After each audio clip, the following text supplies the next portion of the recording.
warrant shows that it has been properly served. I'm pleased to be here again as your moderator, and this time on my own 2 feet. For those who were here at the special last year, I had to sit down for the whole meeting. And I heard a couple of little snide comments, but I was sitting down in the job and all those kinds of things. But when anybody else went home that night and put on their PJs, I was in an ambulance on my way to ICU at Mass General. And I knew that's where I was going to end up that night. But town meeting was important to me. And I wanted to make sure that town meeting came first.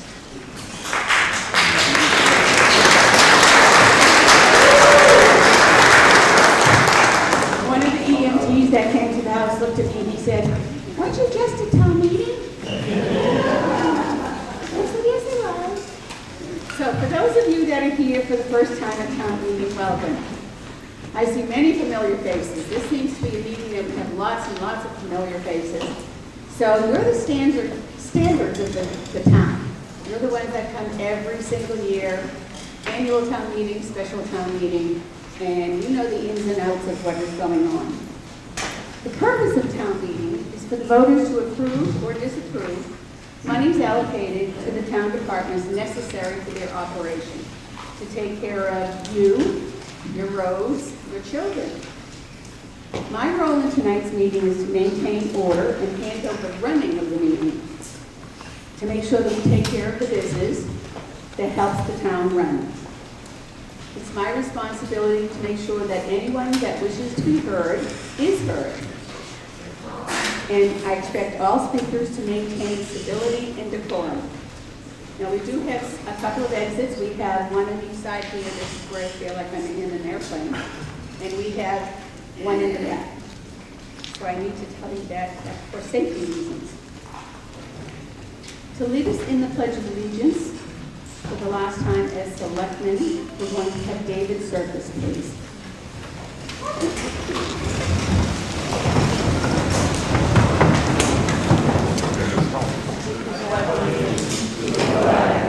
United States of America, and to the republic for which it stands, one nation, under God, indivisible, with liberty and justice for all. And our invitation is to me, and I sent him an email that didn't get to the pad. Mr. Dawes, can you handle it off the top of your head? Okay, is that better? Yes. Mr. Dawes is going to lead us in our invitation. Well,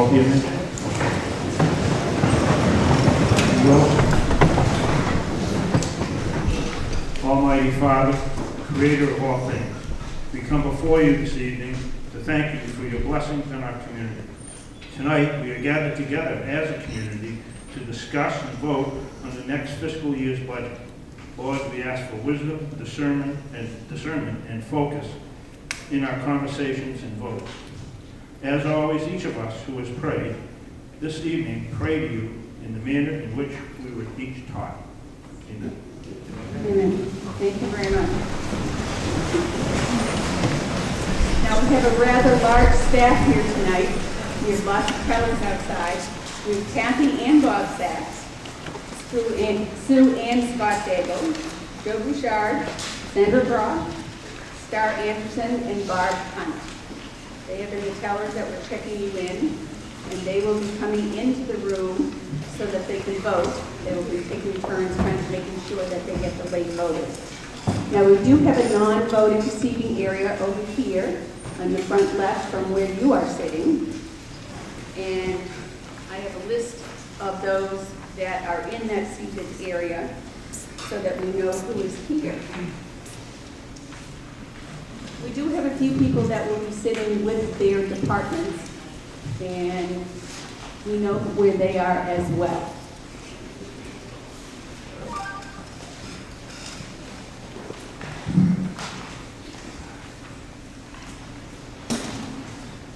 Unless there is an objection, I will allow non-voters to speak if I think it is necessary to the article of the warrant.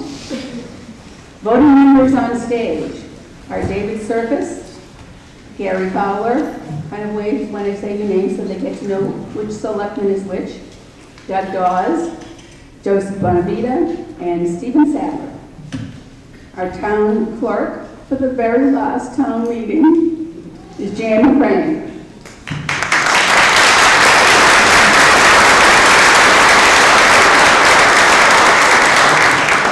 We're going to have to break in a new one for next town meeting. And her assistant, Kathy Roach. Non-voters on the stage are Town Administrator Mike Farrell, Tom McEnany, our Town Council. Finance Committee, sitting down towards the front, are Ed Dobie, Wayne Snow, Robin Olson, and Matt Newhall. And Eric Burton. Oh, he is here. Good. Many of the other boards and departments are also seated towards the front of our audience area so that they can come and answer questions easily as they come up. We have some complimentary resolutions today. We're talking about Jan McCrane and we're talking about David Surface. So who's going to come first and who's going to do the awards? Sure.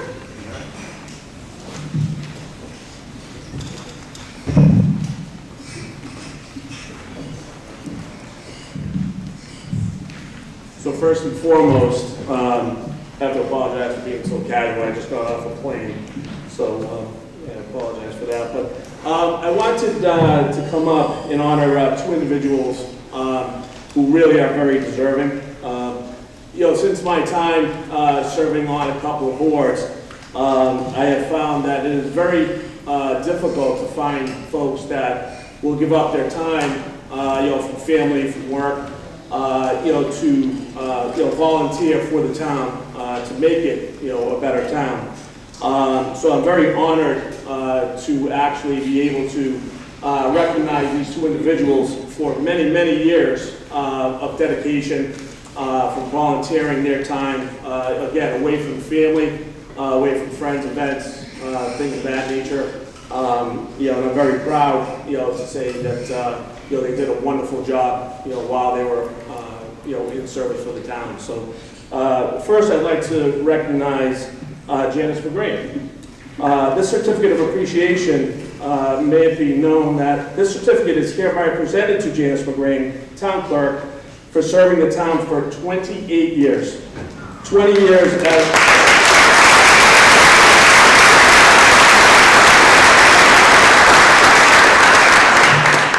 20 years as our town clerk, and 8 years as administrative assistant/assistant town clerk, and for her time as the highway administrative assistant.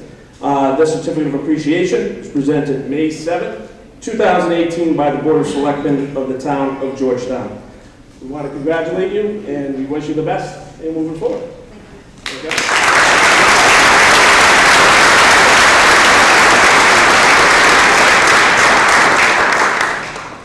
And this gentleman has been certainly a mentor to me. He's been, I think, a mentor to a lot of folks at Town Hall and within the town. But I'd like to recognize Mr. Surface, whereas C. David Surface, a resident of the town of Georgetown since 2006, and whereas he has served 9 years, a total of 3 terms as a selectman for the town of Georgetown, and whereas through his dedication to the town of Georgetown, he has also served on the Finance and Advisory Board, the School Building Committee, and the Affordable Housing Trust. And whereas he is a member of the Georgetown AF and AM Charles C. Dane Lodge, and whereas the town of Georgetown is extremely grateful to C. David Surface for his dedicated service to the town. Now, therefore, we, Joseph Bonavita, Gary C. Fowler, Douglas W. Dawes, and Stephen Sadler, selectmen of the town of Georgetown, do hereby call upon all citizens to honor C. David Surface, who has worked so hard to realize such great achievements. In witness whereof, we have hereunto set our hands in cause to be affixed the official seal of the town of Georgetown this 7th day of May, 2018. David, thank you very much for your service. We wish you the best.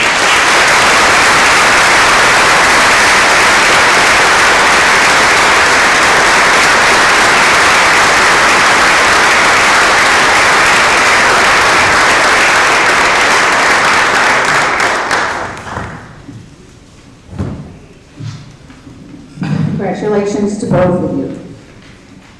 We have so many people in Georgetown that have given years and years and years of their lives to the town of Georgetown in one way or another.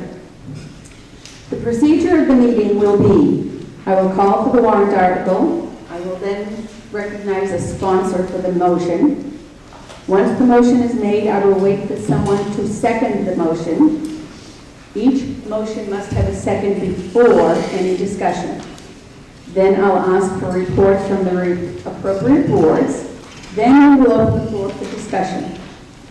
If you have a question or you would like to make a comment on the motion, please come to the microphones as soon as the motion and second are made. You need to speak directly into the microphone. If you try and talk sideways, you'll say nobody's going to hear you. So you must state your name and address so that Jan and Kathy can get the information for their records. Please direct your comments and questions to me, and I will then find someone who can answer the question or comment in an appropriate manner. Under Mass Laws, under General Laws 39, Section 15, I have the prerogative of deciding all questions of order, and relying on that, I can make rulings as issues of order come up. At this time, I will entertain a motion to adopt a rule of this meeting, a 5-minute speech limit during the discussion period of each article. Do I hear such a motion? So moved. Name, please. Joseph Susi, 286 Central Street. Thank you very much. Do I have a second? Second. And who is that? Wayne. Wayne Snow. Is there any discussion on that? This requires a 2/3 vote according to town meeting time, page 101. Please get out your little voting papers. All in favor?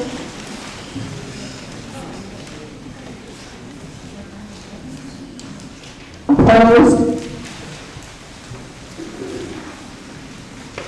It was not unanimous, but it does pass.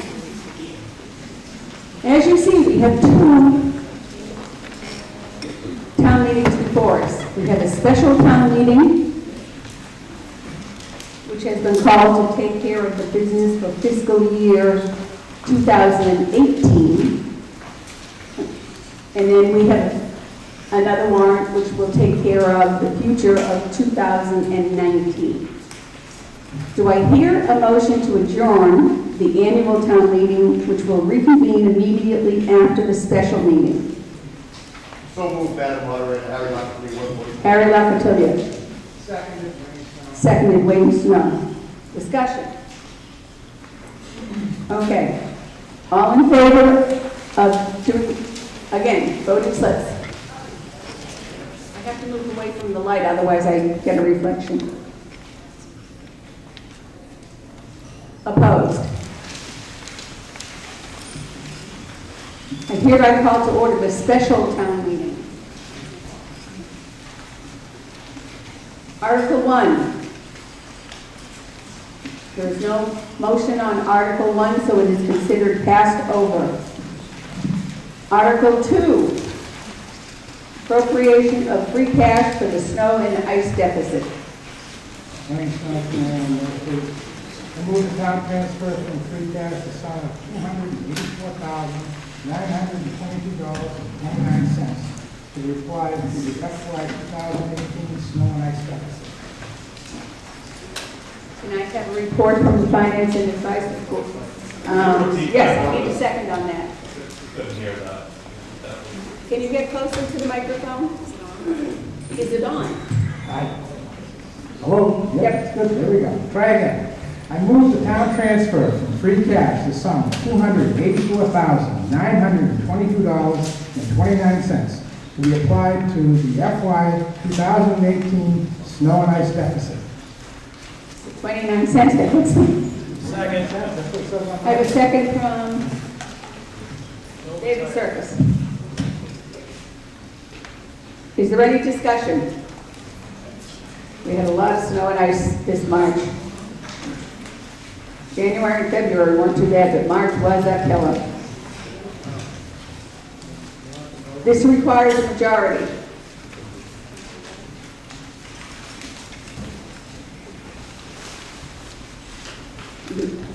Who's up there? Would you like to give a finance and advisory board recommendation, seeing as you already made the motion? I was waiting for instruction. It was 5-0 in favor of recommending the article. Thank you. Now, this requires a majority. All in favor? Opposed? Nobody likes that ice and snow. That passes with a majority. Article 3 on the special town meeting. Security upgrades for schools.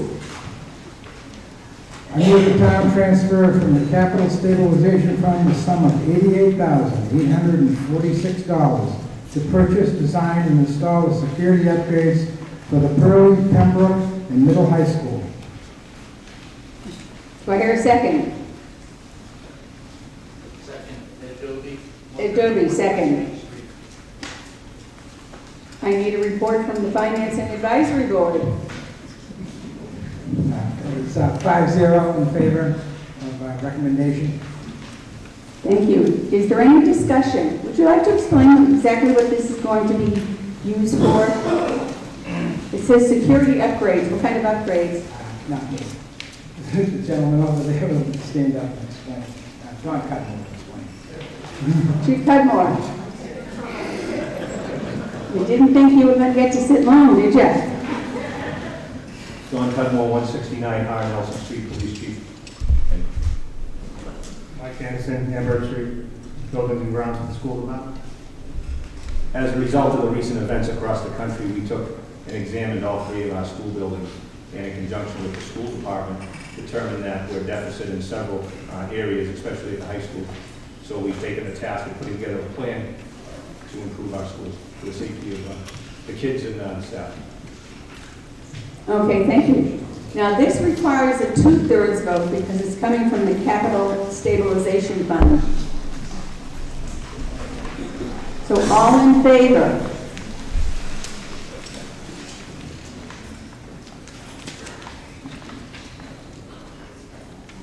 Opposed?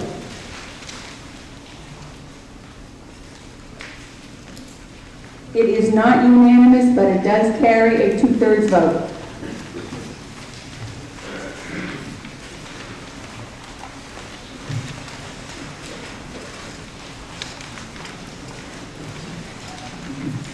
With this business completed, I will accept a motion to dissolve the special town meeting. So moved, Madam Moderator, Harry Locke. Thank you, Harry. A second? Wayne Snow, any discussion to dissolve the meeting? Vote is required as a majority. All in favor? Opposed? That's unanimous. That meeting is dissolved. I hereby reconvene our annual town meeting. Question number 1. Shall the town of Georgetown be allowed to assess an additional $108,000? So this is, the question number 1 is a question that's on the ballot. We are not going to discuss it. This will appear on the ballot next Monday, May 14th.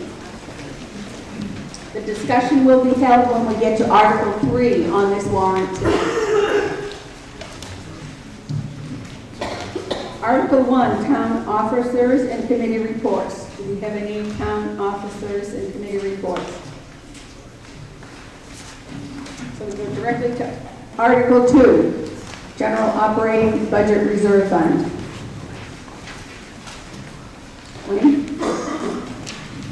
Good evening, Madam Moderator.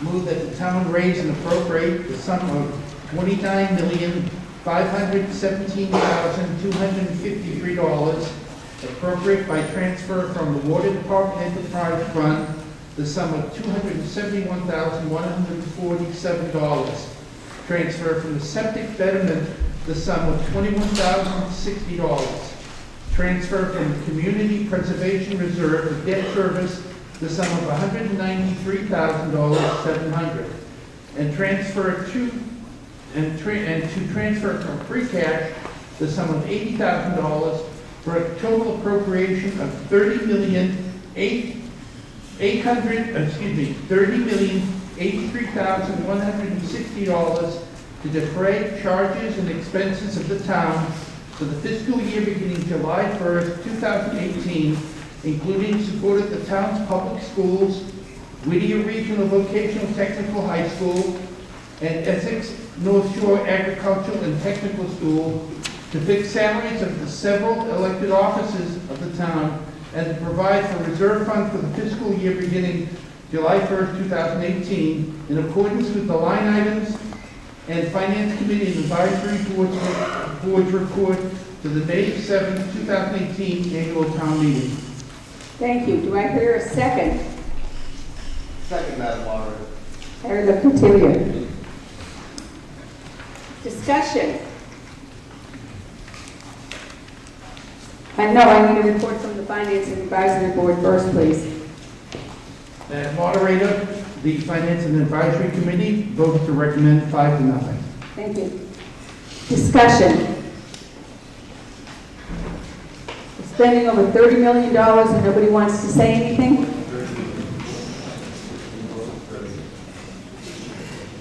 Wait till we try and spend $23,000 or something, then we'll be in discussion.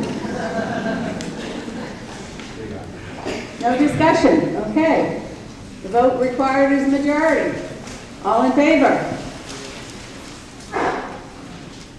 Opposed?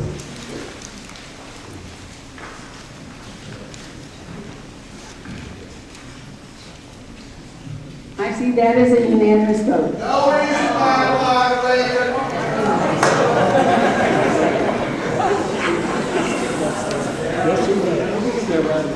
I'm holding out my big slip for now. Okay, then it's not unanimous, but it does pass.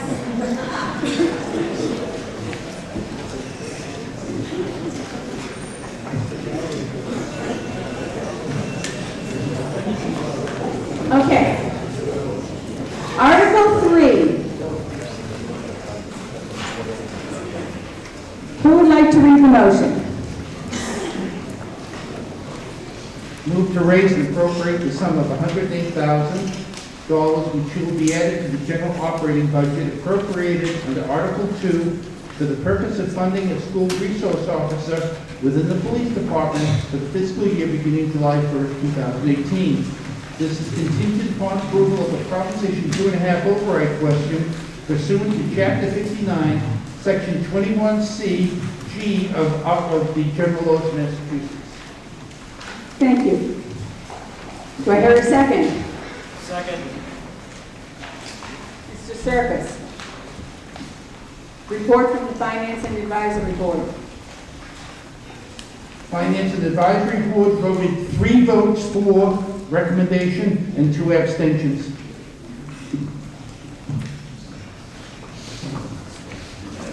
Okay, to begin this discussion, this is the Proposition 2.5 override.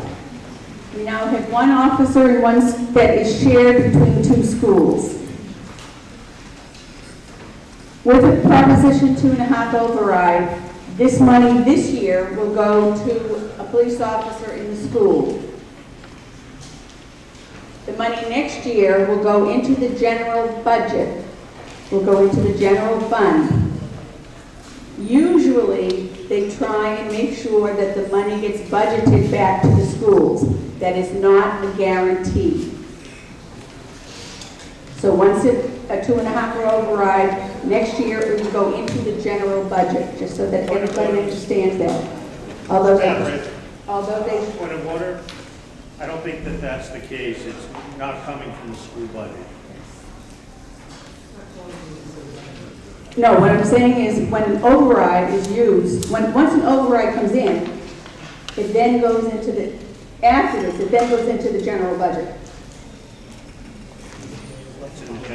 Right. Right.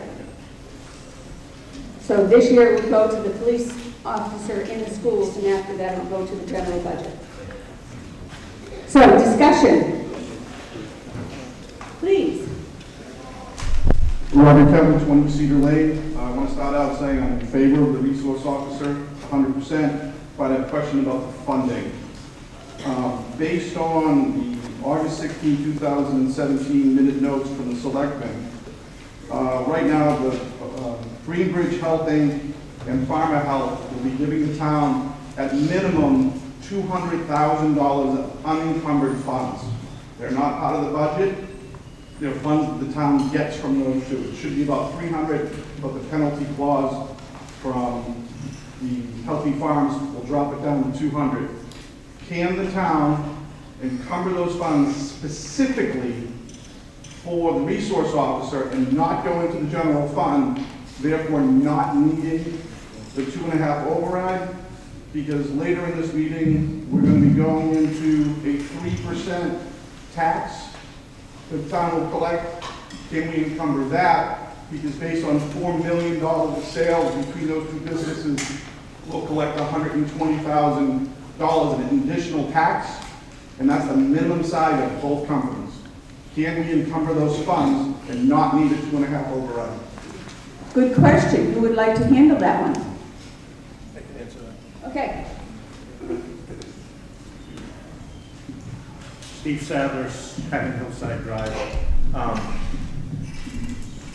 To answer your question about the funding mechanism for this, so Stay closer to the mic, please. All funds that are received from these two entities will go into a special account, so it's not in the general fund. Correct. I can't speak for all selectmen, but I am not in favor of using those payments for ongoing operational budget items. So there's no guarantee that these will be received. So I personally think it would be fiscally irresponsible if we did use that money for ongoing salaries in this case.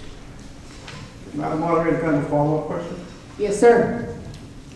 You say that you don't want to encumber funds that you don't know you're getting, but this is the only year that you're guaranteed to have the funds for the police person. Next year it goes into the general fund that can be wiped out by a different department's issue. So you're okay with, you may get it in 20, but you're only up to 19. Why can't we encumber the funds, the 200,000? These people have filed paperwork. We're about to vote on a 3%. There's no guarantees. We could go bankrupt any other time, so why won't the selectmen, instead of voting in a 2.5% override, why don't we just say, hey, great, we'll use this money, and if we don't get it, then we vote on a 2.5% override.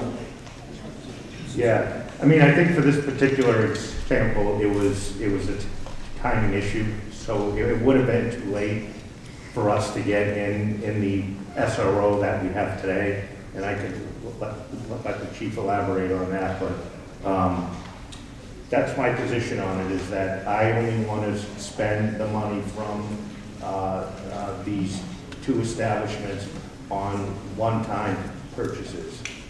I do not want to spend it on ongoing. Madam Moderator, another question. But Okay. we use this money for the previous SRO, but we can't use it for the current SRO? Last question. I'd like to get all the selectmen's opinion on using this money in this town meeting, please. Well, I do want to correct one thing, all right? Greenbridge is not, part of this discussion as of this point. We have the selectmen approved the host agreement, that's right.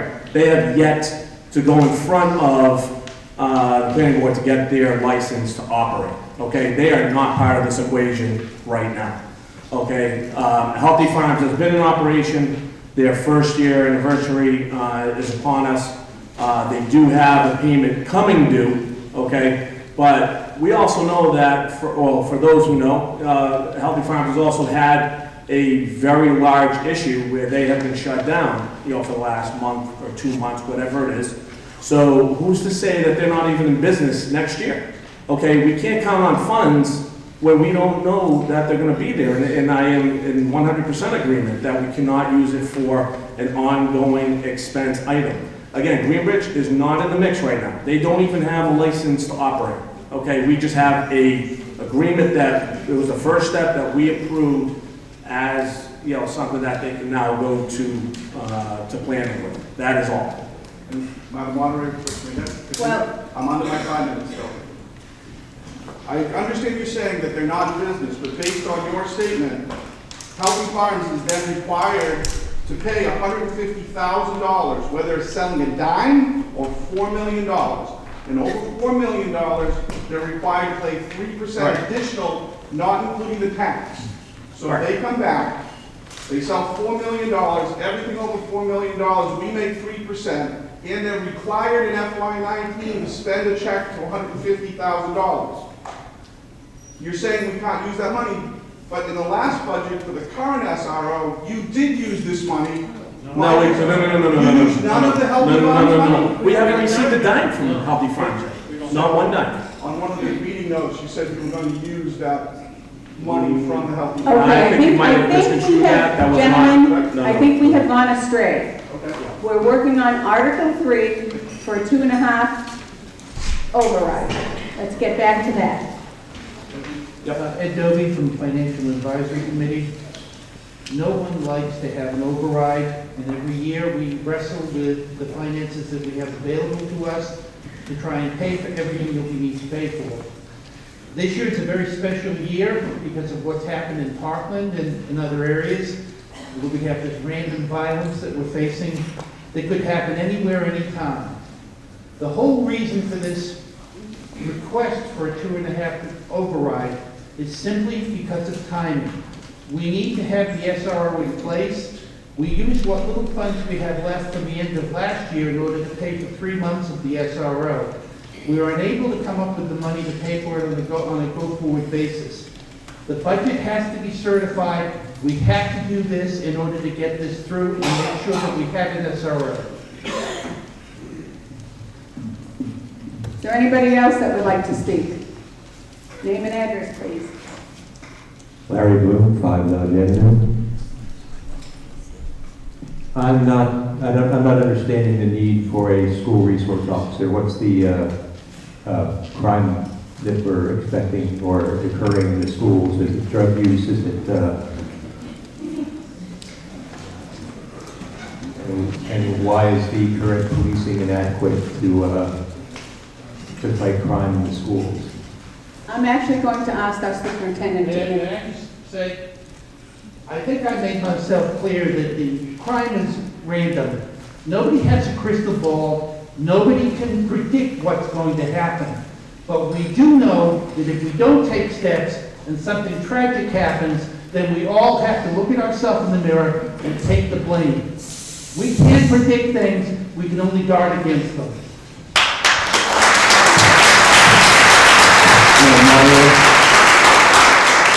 Moderator, long-time police chief.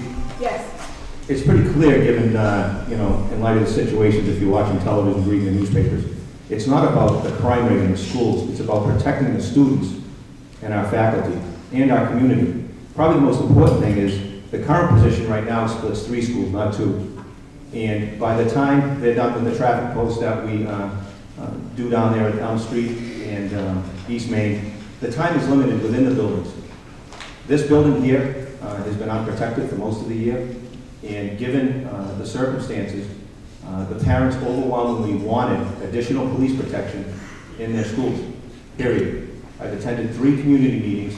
That's the echo and sentiment that I get. Now, it's very difficult to put a number, as this gentleman said, concerning crime rates. There's deterrence, and there's the ability to reduce a threat. We can never eliminate a threat. We can reduce it. That's what we do. We're training our students, we're training our parents, we're training our faculty, and quite frankly, anyone sitting in this audience should know that any training you receive, your life could be saved in this very, very unbalanced world that we live in, at a mall, at a movie theater, anywhere. So I don't want to discuss crime rates. Georgetown doesn't have a high crime rate, and we're lucky. We do have crime nonetheless.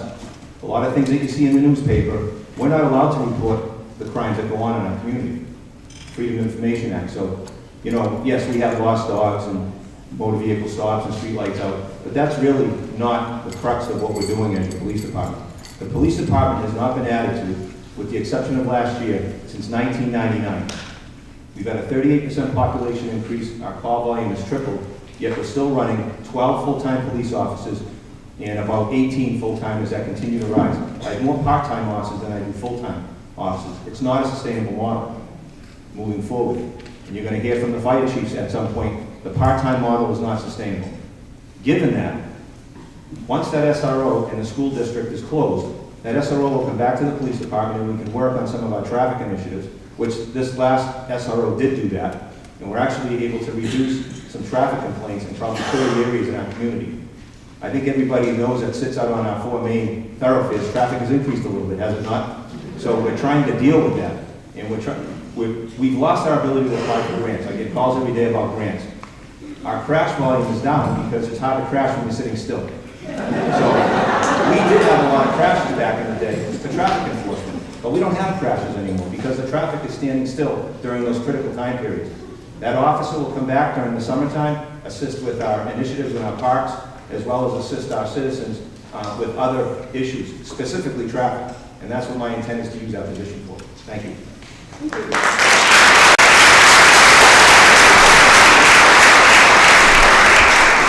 Did you have something to add?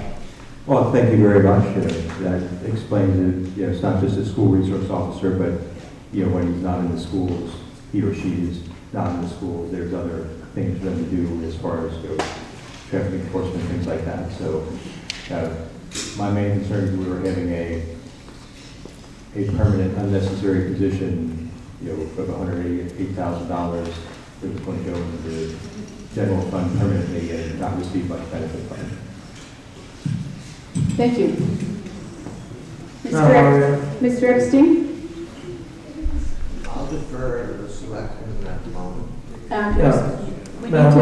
You need to speak to the microphone a little closer. I would yield to Mr. Surface. Thank you. So, to get back to Red's point about money, this whole industry is a new industry in the Commonwealth of Massachusetts, albeit it's been successful in other states. We just don't know, you know, if we're actually going to get the check. Until we can have an agreement, all the agreements you want. Until that check is in hand in cash we put in the bank, then we can spend it. So I think that was the apprehension on this board, is that in light of them being shut down for an extended period of time, who knows? They could, I'm not saying, you know, anything negative about them, but they could go bankrupt. We just don't know. So it's not really a steady, reliable source of revenue in order to fund this additional police position. So that's why we're coming for the override grant. So I just want to make sure that everybody understood that until you get that check and deposit it and it clears, the money is not there. And we cannot deficit, you know, spend. We can't deficit budget and worry about something that might come in sometime in 2018 or 2019. So that's why. Okay. I hope that answers the question. Okay, Mr. Epstein. Is there anybody in this room who can tell me how much the schools have already spent of their 2018 budget? How much remains? How much of that is encumbered by salaries through the end of the fiscal year? How much of that is encumbered by other fixed costs that the schools incur each year? And therefore, how much money is available for the schools to spend as they annually do in the month of June so that they never return a dime to the town? What has that got to do with the school resource officer? Okay. That has a lot to do with the school. Excuse me, we only need one person speaking at once and we don't need any yelling. Mr. Epstein has the floor. In response to the interruption about This has nothing to do with the resource officer. This has everything to do with the resource officer. It has everything to do with an override, because if the schools go on a spending spurge at the end of the year, instead of returning $100,000 to the town, spend that $100,000 for things that they don't need but want, then it's got very much to do with whether or not we should encumber our neighbors with an additional levy of $108,000 this year, $108,000 plus 2.5% next year, ad nauseum.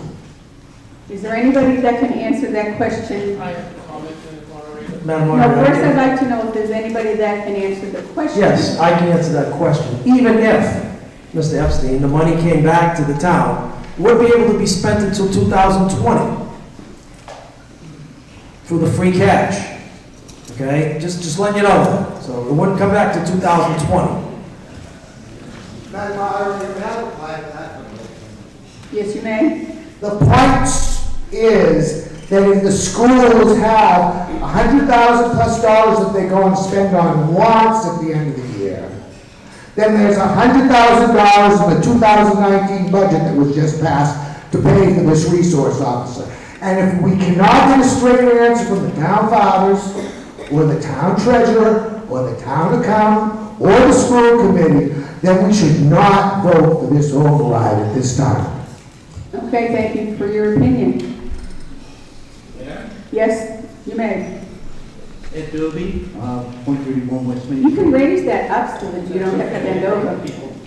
I would just respectfully say, Mr. Epstein, that if you know so much about what's going on, we would have appreciated your help during the budget meetings, but I do not recollect seeing you there or hearing anything in terms of suggestions. That's moderator, that's the person Excuse I'm me? attacking, I raise an objection to it. And if it's a gentleman should be sanctioned.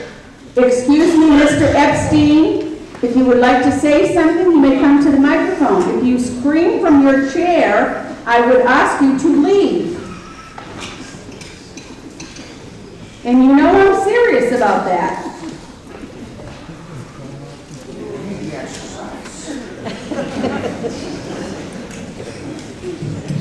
Madam Moderator, that was an ad hominem attack. I do not need to go to your meetings to know what is going on in this town. I'm paying attention.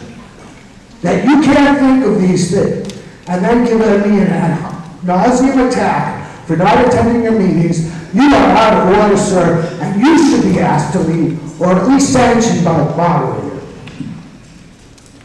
Mr. Epstein, we need people on the finance committee. I have volunteered every year, Beverly. I had a standing invitation to volunteer. I told you I would serve on that committee anytime appointed. You've been moderator for how many years? Would you like to be appointed? Are you appointing me now? If you would like to be appointed, I will appoint you. I will not object to being appointed. And consider it done when it is time for me to make appointments.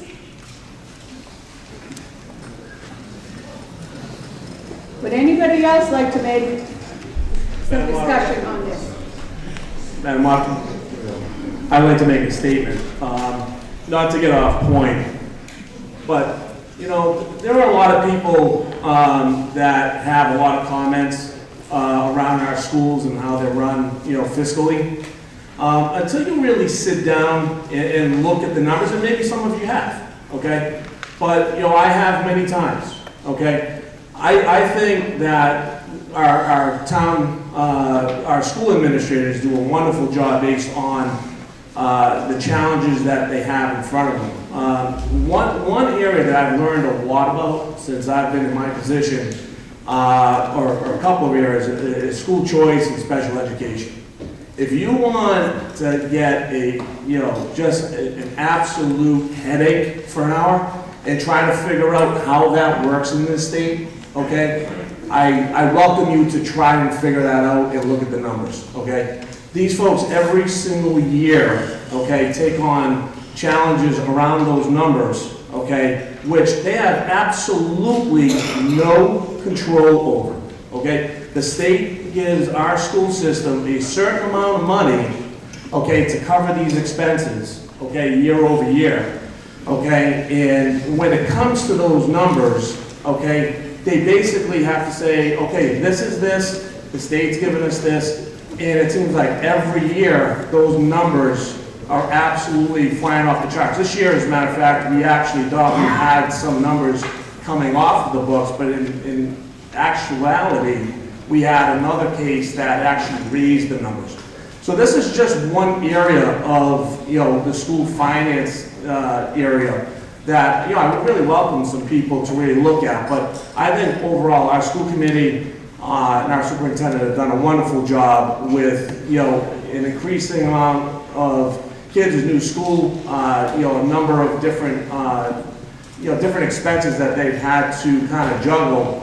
And in a town where we just don't have, budgets like other towns with a bigger population, I actually applaud our schools, and I think they do a wonderful job. Okay.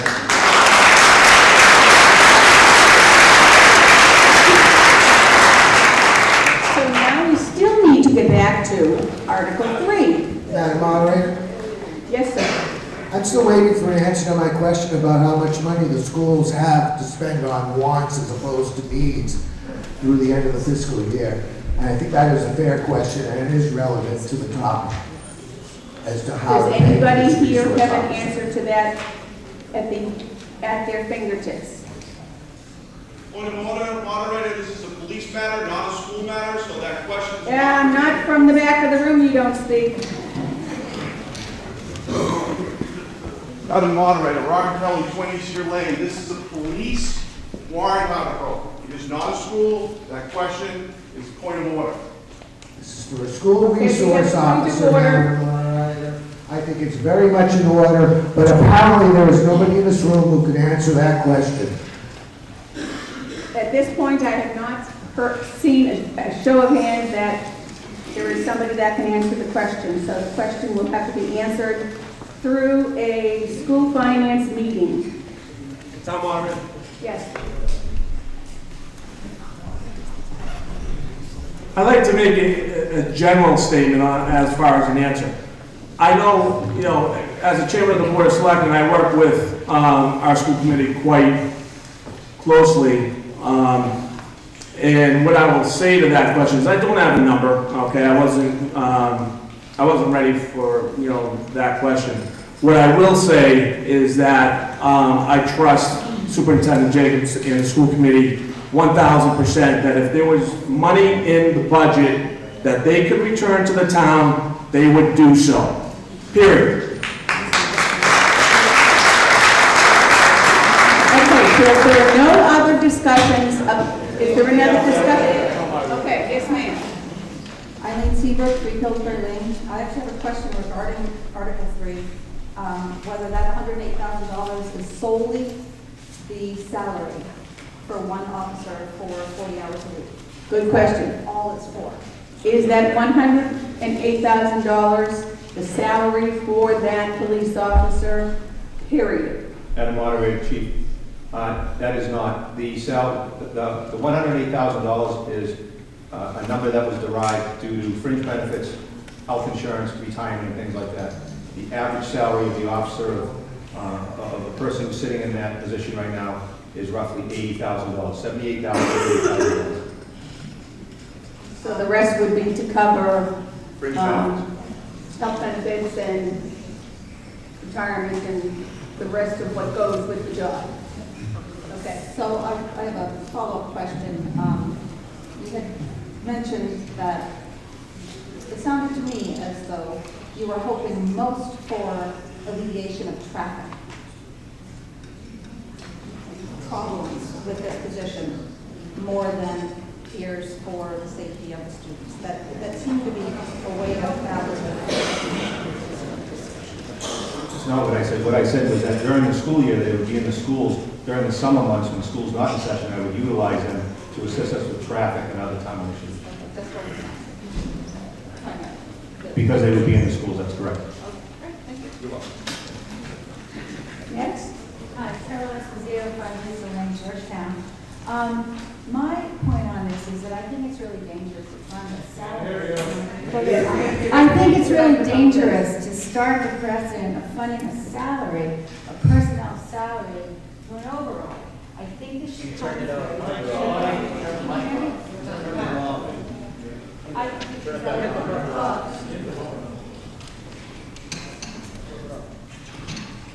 I think it's a dangerous precedent to fund a salary obligation through an override. I don't think the town should do that. Just in the interest of full disclosure, I'm opposed to the resource officer, but that's my personal opinion. My issue right now is budgetary. I do not think that under any circumstances, a personnel account or a salary should be funded by an override. There are many reasons for that, but I think one of the main ones is that, as Chief Cudmore said, after the first year, the money goes back to the budget, and then it could be used for other things. And I don't think it's correct use of our funds to do a tax override, imposing a tax on residents across the town for a personnel issue. I think it should come from the personnel budget of the department that wants that person. That's it. Thank you. Madam Moderator, I've been working for the police department for 33 years, and prior to 1999, every single full-time officer that we were able to hire was a result of overrides, because that's the only way that we're able to increase our budget. So when I started, we had 9 officers, 10 officers, 11 officers, 12 officers. This will bring us to 13 full-time officers. I do appreciate Mrs. Epstein's concern about trying to take it out of our budget, but as the board can attest to in the FinCom, our budget's level funded every year. I could never just put another position into the budget without some type of remediation. So the town fathers and the FinCom elected to use the override mechanism to do that. Otherwise, they're level funded. Okay. Call the question. One more. Anyone left standing, can you move the question? Last standing. I'd like to move the question. Okay, I have someone that wants to move the question, which means I have to move it immediately. Wait a minute.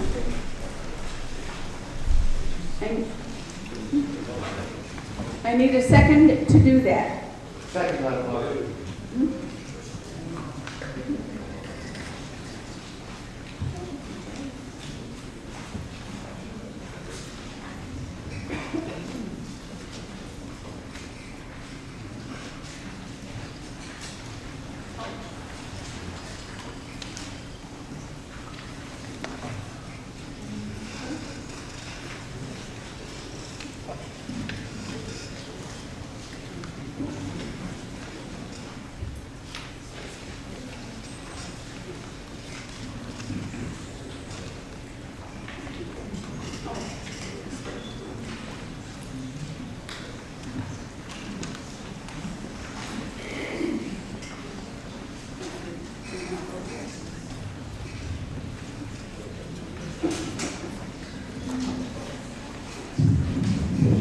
Okay, so I need a two-thirds, I need a second to move the question.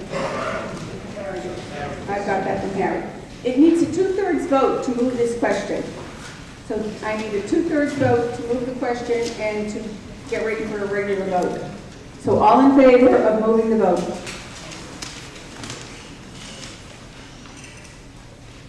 Opposed?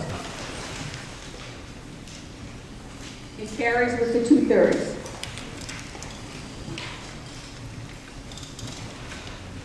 So now I need a majority to pass Article 3 for the 2.5 override. All in favor?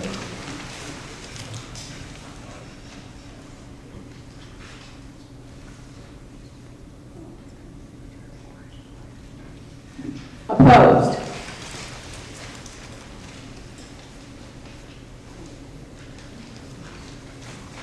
That passes by a majority.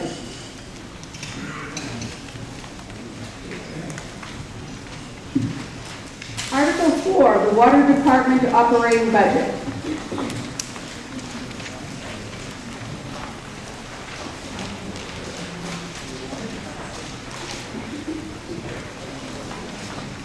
Who is making that motion?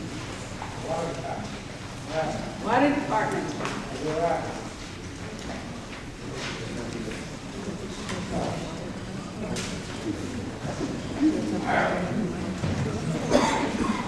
Okay, seeing as the water department is not here, We'll do the best we can. and they want money, Wayne Snow, 91 North Street. Water department motion. Approve the account appropriate $1,581,418 in the water department enterprise fund fiscal year 2019 revenues and $607,505 in the water department enterprise available funds for the operation and capital expenditures of the water department under the discretion of the water commissioners in accordance with the water department budget as shown in the finance and advisory books report through May 7, 2018 annual town meeting report for fiscal year beginning July 1st, 2018, such that the total of $271,147 is appropriated from the water department share of indirect costs, operating costs, as appropriated under Article 2. A total of $1,567,776 is appropriated to the water department direct operating expense, a total of $350,000 is appropriated to the water department physical 2019 capital expenditure. okay, thank you, do I have a second? Second. Gary Fowler. Gary Fowler is second.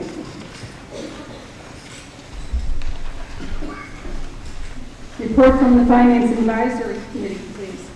We took no action on this. We did have order action. Finance and Advisory Board took no action. Is there a discussion? Yes. Steve Savers, 7 Hillside Drive.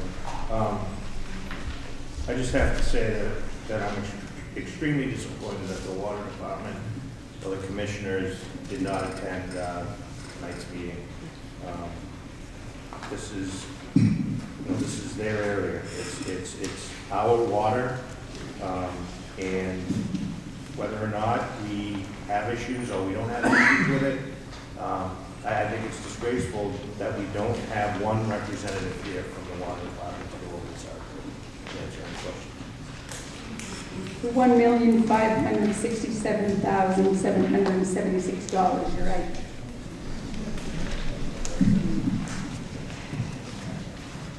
Any other discussion? Requires a majority vote. All in favor? Yes. George Comiskey, 45 Old Jacobs Road. I'm just wondering, there's a lot that goes on with the water department. I was wondering if the selectmen could reach out to water department, have them publish their minutes. They have a very closed room that really a lot of people can't accommodate a lot of people, but I think there's a lot of question what's going on, maybe 5 years worth of minutes to see where we're at. Yes.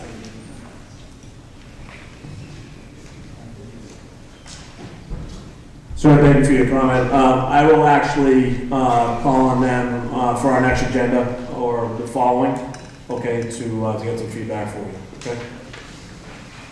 We can find out why they weren't here. Probably first on the agenda. Thank you. This requires a majority. All in favor? Still need our water. Opposed? It passed by a majority, but not unanimous.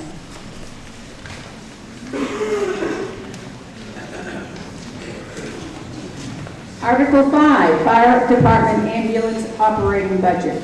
Madam Moderator, I move that the town appropriate $380,000 from the Fire Department Ambulance Enterprise Fund fiscal year 2019 revenues and $88,859 from the Fire Department Ambulance Fund retained earnings for the total operational expenses of $468,859 under the direction of the Board of Selectmen and the fire chief in accordance with the fire department ambulance budget as shown in the Finance Advisory Board's report on May 2nd, 2018, annual town meeting report for the fiscal year beginning July 1st, 2018. Second. Second. Thank you. Report from the Finance and Advisory Committee. No action taken. No action. We need members on that Finance and Advisory Committee. Discussion.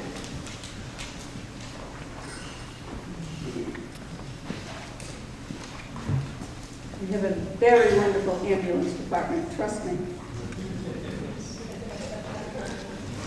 I know from personal experience. All right, we need a majority. All in favor? Opposed? Do I see any pink slips up? I do. Better get that one. Oh, I see one way up there just waving in the breeze. It passes with the majority, but not unanimous.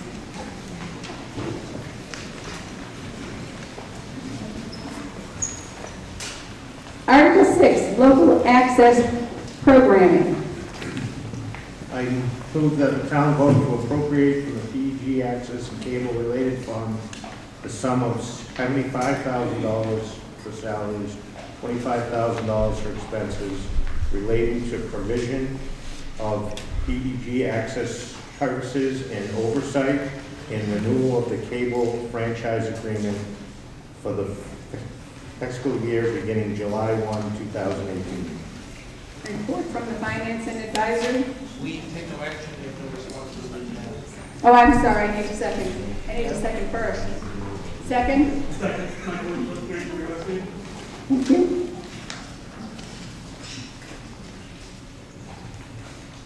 Report, okay, there's no action taken. Discussion.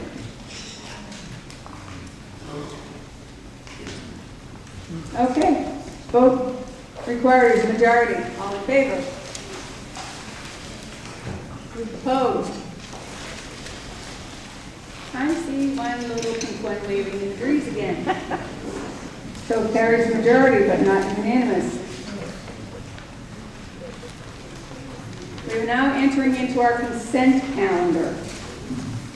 The consent calendar is part of an effort to make our town meeting more productive and save time for some of the key issues. Each year there are a number of warrant articles that are pretty standard, and they're routine, non-controversial, and pretty predictable. All of the items being considered for the consent calendar is one of the first items of business. There will be a motion to take all of these articles as one single brief affirmative main motion. I will call out the number of each articles one by one. If a voter has a doubt about passing any of the motions or wishes an explanation, please say hold. I will then inquire whether it's to request some information or for it to be taken out of the consent calendar. Please hope that voters remove only articles in cases of genuine concern. After calling all the individual articles, I will ask that all articles remain to be passed as a unit by our majority vote. The articles being considered for the consent calendar, 7, 8, and 9. Article 7, Municipal Light Department Continuation of Operation. Article 8, Chapter 90, Reimbursement for Transportation Bond. In Article 9, Revolving Funds of the Zoning Board of Appeals, limit $20,000. Conservation Camp Dennison limit, $60,000. And the fire alarm limit, $14,000. For the inspections department limit of $16,000. I did not hear anyone say hold. So I will accept a motion for the consent calendar for all of the articles together. So move, Madam Moderator. Harry Locatilia, I would accept a second. Seconded. Okay, this is all in one vote for all of the 3 articles. It is a majority. All in favor? Opposed? see no pink slips. Unanimous. Madam Moderator, before we continue, I think we should recognize our state representative, Lenny Mirren, who's sitting here, in case he has to leave. I know this has been a lengthy meeting. Mr. Mayor, I didn't see So- you come in. Welcome.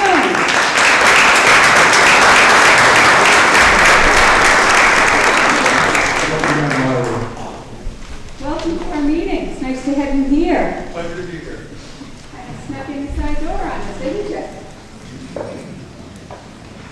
Okay, Article 10, Fire Department pump truck, Fire Department pump truck. Our motion is going to be made by Douglas. Madam Moderator, I move to authorize the Board of Selectmen to enter into an agreement to lease, purchase, and equip a pump truck for the fire department pursuant to the provisions of General Law, Chapter 44, Section 21C, for a period up to or exceeding 3 years. I have a second. Report from the Finance and Advisory. This did not come before us. It did not come before you. Okay, I'm going to start the discussion with the fact that the first payment on this will be in fiscal year 2020. We are not raising money for this year. We are just allowing them to start the process of leasing for an extended period of time and equipping a pump truck for the fire department. So we're not putting any money into this. It's a long process to build this truck, and it's a long lease. So it's a required vote of 2/3 because it's an extended lease purchase payment. Okay? Is there any other discussion amongst anybody for this? Or yes? Yes. Madam Moderator, Fred Mitchell, Fire Chief, 17 Andover Street. Just would like to explain, what we're looking for approval tonight is to be authorized to spec out a new pumper to replace the 1999 HME engine 5. With the approval, once we spec it out, sign an agreement with the manufacturer. Depending what their schedule is for building the truck, you're looking at anywhere between 6 to 9 months. So probably a year from now, we'd be looking at a delivery date sometime within the spring, late to mid to late spring. And with the first payment would be due in FY20.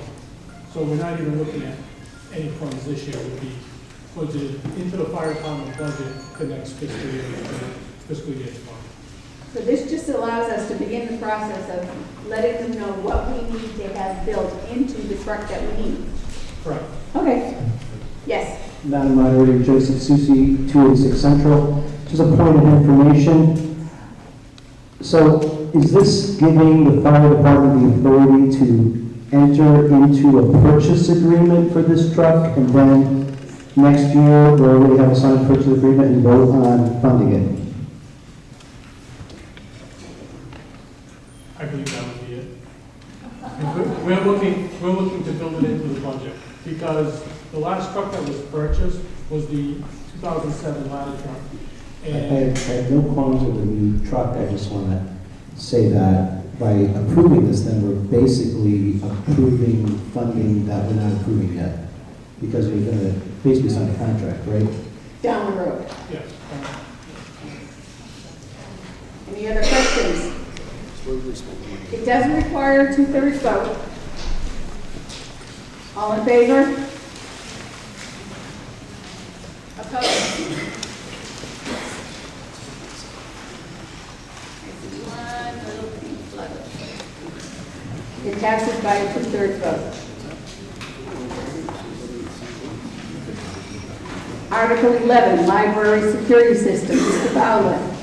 Madam Moderator, I, Gary Fowler, move to vote to transfer from free cash the sum of $31,500 for the purchase, design, and installation of a library security system. Well, that was short and sweet. I need a second. Wayne Snow. Report from the Finance and Advisory. Finance and Advisory Committee voted to recommend this 5-0. Thank you very much. You like this one. Is there any discussion? Would anybody like to tell me what is going to be done with the library security system?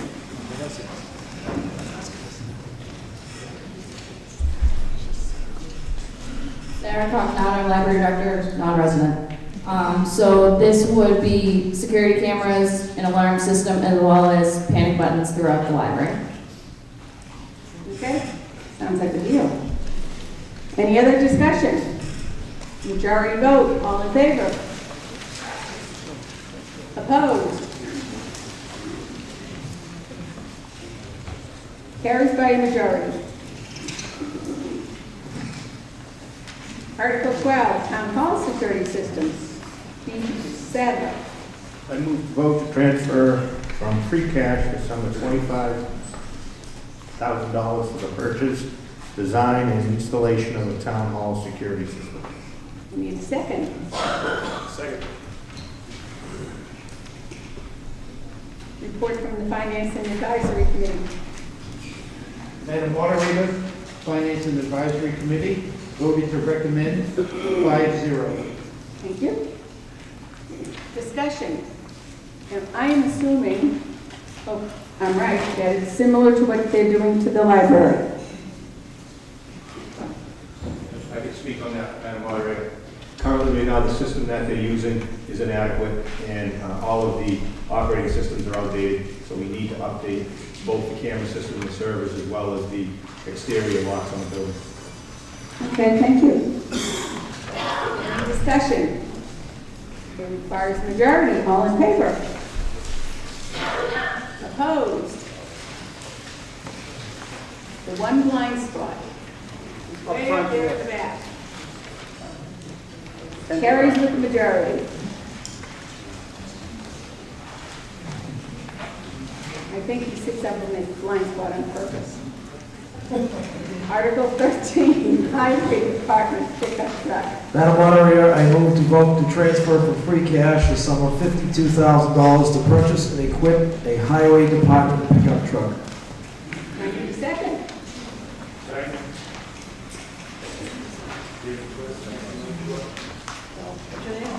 David Twist.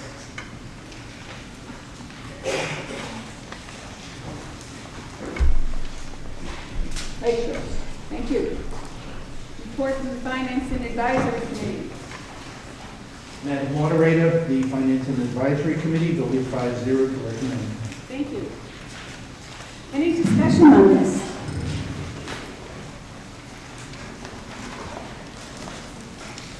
Okay, it requires a majority. All in favor? Opposed?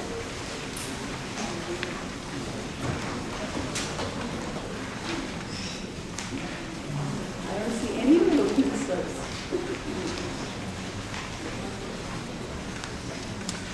That was unanimous.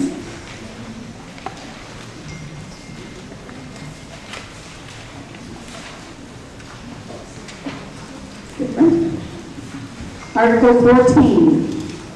I am hearing no motion, that is considered passed over.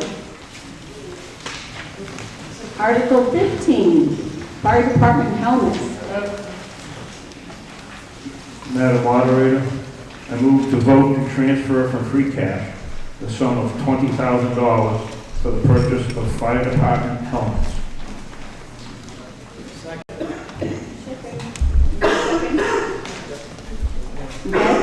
Report from the Finance and Advisory Committee. Finance Committee voted 5-0. Thank you. Discussion. You think we should get the fire department helmets?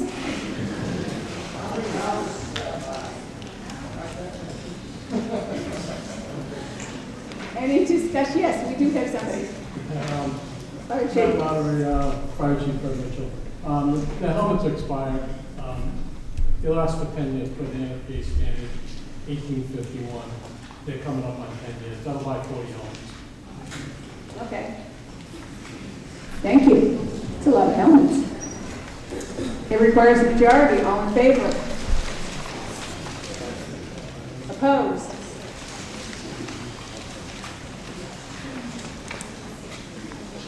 Unanimous.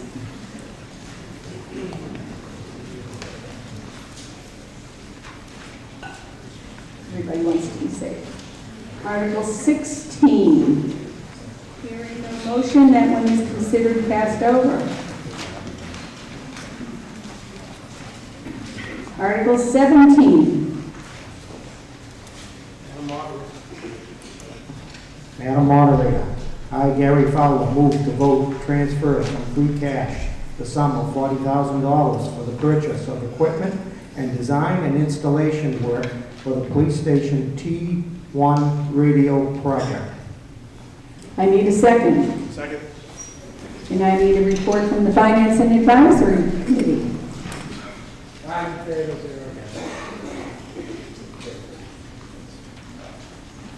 Okay. Now, it's my understanding that this is not just for the police department. That's correct. This is for fire department, highway department, light department, water department, and police department. I think John's going to speak to that. Yes, Chief. Good evening, Don Cudmore, 169 R. Nelson. This project is an entire town-wide project. What's happened is Verizon is getting out of the copper line business, and probably within 2 years will not support our current radio lines. So we need to run a new technology, and that will include also connecting Erie 4 and a new substation at the soon-to-be-built water tower on Long Hill. So without the wire, the copper wire, we need additional technology. And it will be installed in phases. We've already installed phase 1, which you're aware from Springtown meeting, and, I'm sorry, Falltown meeting. And, no, did I get that right? You did it at the last town meeting. So what will happen is it will allow us to continue the radio service as well as use the new technology that's coming once the copper lines are eliminated. Thank you. Thank you. Any other discussion? Requires a majority. All in favor? Opposed?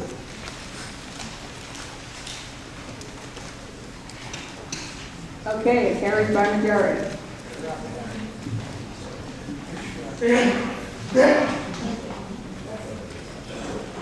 Now, Article 18. This is a fun one. Article 18 is the Community Preservation Committee article, otherwise known as the CPC. And they've got bunches of subsections. So, as one of the first items of business, there will be a motion to take all of these subsections as printed in the warrant and act on them as a group by a single, brief, affirmative main motion. So moved, Madam Moderator. So, it's like the consent calendar. I will call out the number of the articles one by one. If a voter has a doubt about anything and you want to pull it out, just say hold, and we'll pull it out and we'll debate it. If you have no problem with any of these articles, or sections of the articles, then we'll pass it by one main motion. The articles being considered for the consent calendar are A, B, C, D, E, F, G, H, I, J, and K. A, Community Preservation General Budget. B, Affordable Housing Trust Grant. C, Historic Resources category, Peabody Library Restoration. D, Historic Resources category, Historic Hill Schoolhouse. E, Historic Resources category, Historic Brocklebank Museum Preservation. F, Historic Resources category, Historic Town Hall Preservation.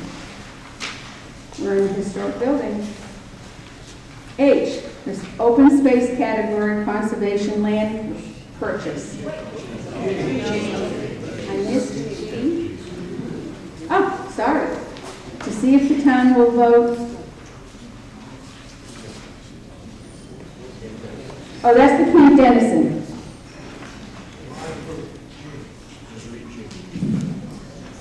The lodge roof at Camp Dennison.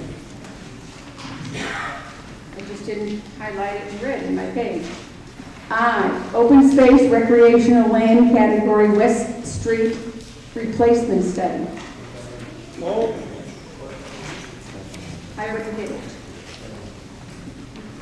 It was G that I lost. H was open space category conservation land purchase. I, open space recreational land category West Street Fields replacement study. Hold. You want to hold I? Yes. Okay.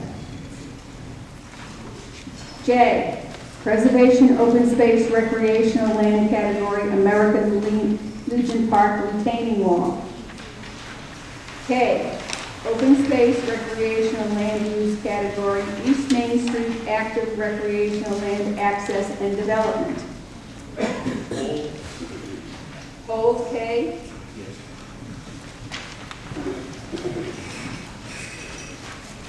So now we will be talking is one main motion, A, B, C, D, E, F, G, H, J, and that's it. So I will take a motion for all of the above mentioned. So moved, Madam Moderator, how would you like to do it? I have a motion. Do I hear a second? Okay. Harry, can you say moved as printed in the warrant, please? Yes, all of those and moved as printed in the warrant. Thank you. So I need a second. Second. Second? Yeah. Okay, we have a second. All in favor of those? Opposed? They carry as a majority vote. Okay. Now we have two that were put on hold. One was open space recreational land category, West Street Fields replacement study. And that was to see if the town will vote to appropriate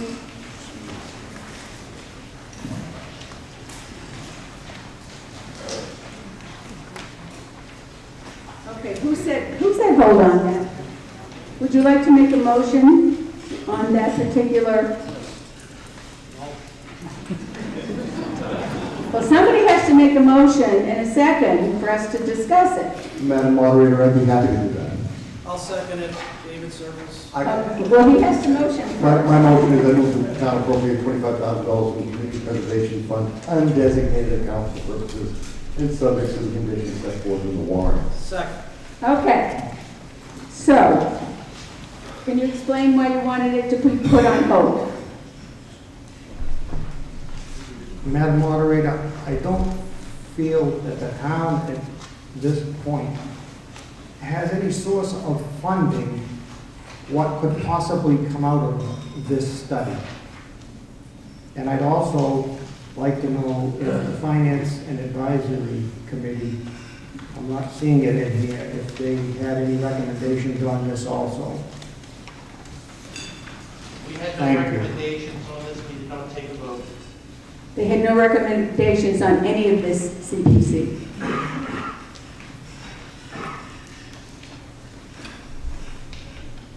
Madam Moderator, I can add some color that, because I'm on the actual committee. Okay, go for it. So is Scott McDonald, is here somewhere also. So, I hear what Gary's point is, why do a study if we can't afford to do it? There's been a lot of discussion about the West Street fields and why kids are playing on those fields in the first place. They were never designed to be fields for sporting events. They're actually supposed to be for making our water system better. And there's been a lot of discussion about, well, why don't we just do some fields up at the high school? Rather than speculate, we really wanted to do a study. There also has been some other studies that we're going to incorporate into this. The company that we're looking to hire will also incorporate some previous studies to come up with the best solution. We have a shortage of fields in town. even after putting a field online at the new school, we're still short fields. You know, we're throwing a lot of money at the West Street fields at times for, you know, re-landscaping, adding additional, you know, whatever it is, turf or whatever, you know, whatever they're adding there. There's a lot of limitations because of the water supply and wildlife and so on and so forth. So the committee is looking for $25,000, in which we have convinced the CPC to approve it and put it on the warrant. So that's what we're looking for, to figure out what's the best solution for the town as a whole, not just to speculate. You know, it could come back and say the solution is $5 million. Obviously, we would have to come to the townspeople and put a plan together to fund that. It could be a $200,000 solution. We just don't know. Rather than speculate and have everybody's, you know, ideas about what can be done, we wanted to actually get a professional opinion on what really should be done to take the foot traffic off those West Street fields.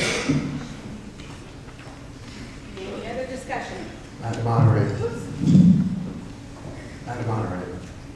Yes. Stephen Epstein, 55 West Street. Mr. Service is mistaken. Those fields have been used as soccer fields for as long as I can remember, and that goes back to 1987. I believe they were in use for at least 10 years before that, and I think the moderator can confirm that information has been going back into the 70s. Those fields have always been relatively rocky, but they are better than most fields in the third world. And they do encourage great ball skills. Okay?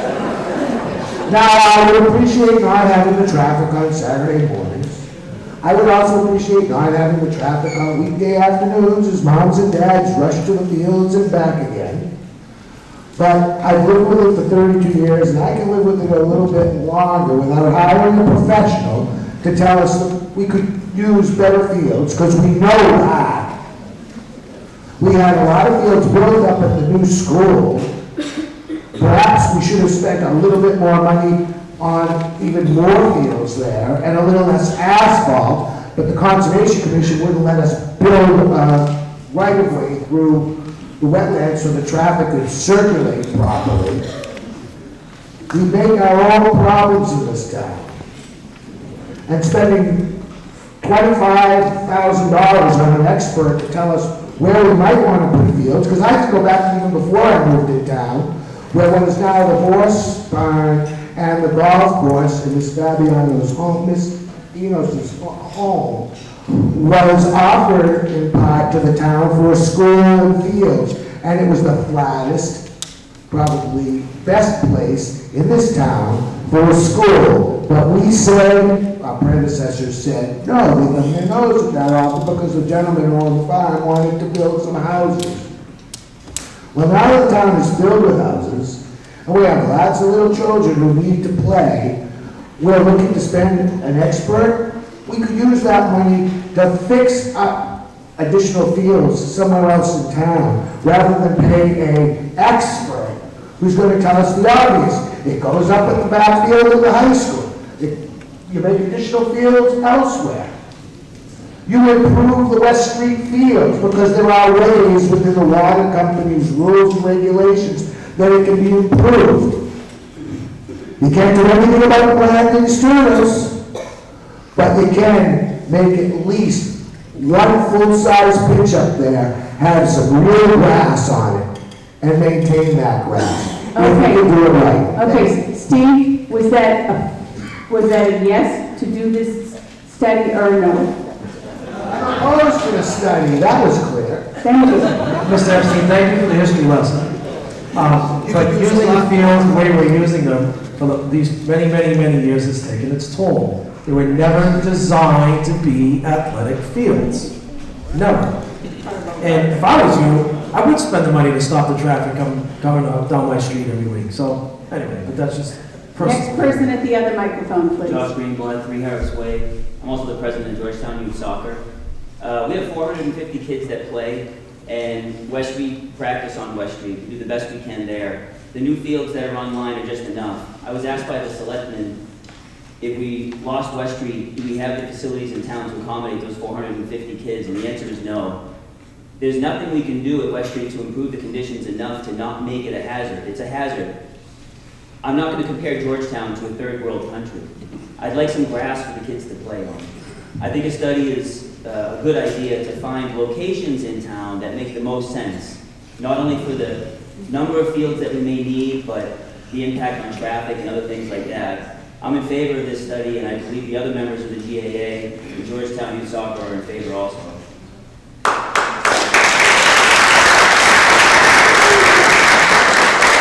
Okay, this microphone. Madam Moderator, if I may, Harry Lockett's I'm the CPC representative from the planning board. And just so that we're not working on different sets of facts here. One of the things that the study purports to do, one of the brought to the CPC, was to determine the best location of many locations for the replacement of the fields. It's not that it's looking at spending money on West Street. It's to determine what the best, most cost-effective solution is. There are numerous places that we can put fields. Town has municipal land down off of the industrial road there. We have a high school field. There are numerous places we can put land up off of Martel Way. There are numerous solutions to this that the town never had an option before. And now what we really need is we need a professional to tell us and look at this from an engineering perspective. To look at other locations. To look at all of those locations and tell us which is the best, most cost-effective, so that it might be 5 million, but maybe it'll be 3 or 2 or 1. Okay. But we don't want to get into a situation where, and I've seen it with the turf field, the politics go behind it, there's this, oh, let's go there, it looks like a good place. Find out what the best solution is from an engineering perspective. Okay. Thank you. This microphone. Madam Moderator, Scott Stone, 5 Winter Lane. I'm also the Vice President of the GAA. And I just want to add that part of the study is to also confirm that we do, in fact, need additional fields. So I just want everyone to know that we're not going to arbitrarily just go through this study and then move forward. There will be questions asked of all the directors of all the GA sports to determine if, in fact, we need additional fields if we were to close West Street in the first place. I also want to add, there's a significant safety issue at West Street. There's no doubt about it. I don't know when the last time Mr. Epstein actually walked those fields or tried to play soccer on those fields, but if you had young children, I think you'd have a major problem with kids playing on those fields, because there's a problem. Anybody falls and hits their head, they're falling on rocks and dirt. There's no more soil and no more grass there. And we can't do anything to make it better. Okay, Mr.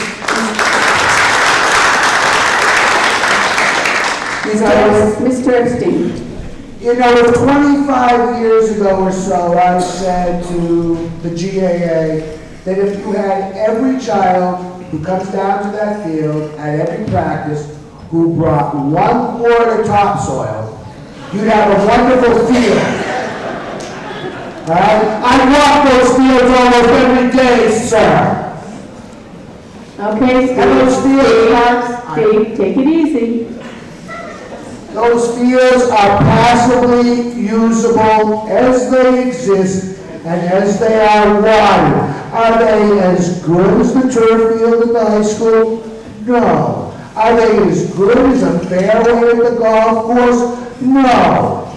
Are they better than Clark Park was in Topsfield when they first capped the landfill? Yes, because I got my leg sliced open by a piece of glass playing over 30s there. There are risks in playing soccer. There's the risk of head injury.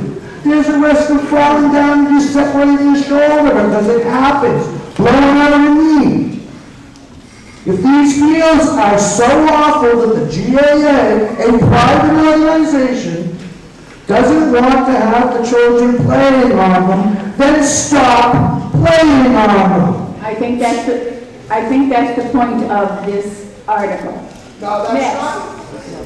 Next. Madam Moderator, Gary Fowler, 419 North Street. Yes, it is the point of this No, it's article. not. The point of this article is to conduct a study basically for a private organization. No, it's to look for other locations. Yes. Thank you, Madam Moderator. I come down here because when I do this type of thing, I like for people to know that I'm doing this as a citizen, not as somebody up there on the board. Okay. But I'm not going to say that we don't need more fields. Anybody, I guess, whatever. We always want more.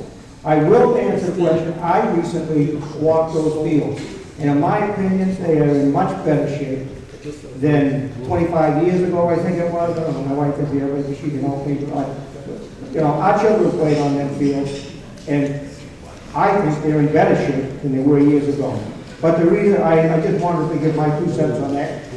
But the reason I came down here is what I started with, and that is that this town has no mechanism other than free cash going forward right now at this point that I'm aware of to fund capital projects. And this $25,000 study could lead to a very costly capital project that you don't have the funds to pay for. And I would much rather get that taken care of. To me, this is, what's it saying? The horse before the cart. I mean, get a capital project funding mechanism so that when you want to do this type of thing, you have it. We do not. We fund capital projects, again, I'm going to say, with free cash. You know what else we did with free cash this year? We balanced our budget with over, I believe, $80,000 of free cash that probably could have gone into capital projects. But you don't have that because you just approved the budget that's funded with free cash from last year. So again, get something done in funding capital projects in this town instead of relying on free cash that you're not going to have any next year perhaps because this year you spent it all in your budget. Thank you. Okay. Next. Non-moderator, Joseph Smith. Point of information. I used to be in Park and Rec, and I know for the last century or so we've been working on East Main Street. Is this, whose project is this? So, you know, CPC is either recreation, historical, a bunch of other things. Is this a Park and Rec issue? Is this a special committee issue? Where did this come from? So there was some major discussion amongst the Parks and Rec and the Board of Selectmen. And the Board of Selectmen decided to put a committee together, appoint a committee, to discuss this one issue. Because we talked a lot about should a field go up at the high school, you know, all these ideas that everybody's thrown out, which is a good thing. I think the major point in all of this is that just because you don't have the money, you don't plan. You need to plan. You know, there could be grants for this down the road. It could be the GAA's going to pay for it. We don't know. But if you don't know what you need, you know, then just forget about it and don't worry about it. I mean, I think that's I'm not just... in that position. I've had No, I understand. 21 years of kids tearing themselves up. One at a time, please. Right, so you did ask me, and this is part of the reason why I think... Yeah, it's the Board of Selectmen basically through this subcommittee, and the funding was done through CPC. Okay, one more person. Oh, we have 2 over there. Okay. Kaminsky? Yeah, George Kaminsky, 45 Old Jacobs Road. And I'm also with the Parker Clean Water Association. There are limitations on that field. It's within a Zone 1. Some of the field is within a Zone 1 or public water supply, which means DEP has control. It's about 1,000 feet within the well is Zone 2. It's a very sandy soil. I mean, I hear talk about how we can water and water and water. That's because the rainwater just goes straight down in the ground. If we were to completely loam it, the DEP would probably require, and the water department would require, that the soil be tested. You can't fertilize within the Zone 2 because a lot of these most fertilizers contain nutrients and nitrates, which can cause health problems, blue baby syndrome. And so this is our water supply. If you hear the talk on Facebook about our water, this would improve it if we were to go that route about taken all these steps, battling with DEP, battling with the water department.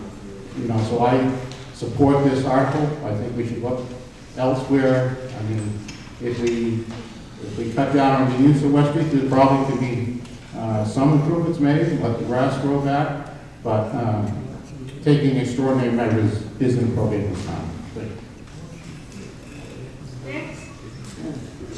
Just 2 quick points.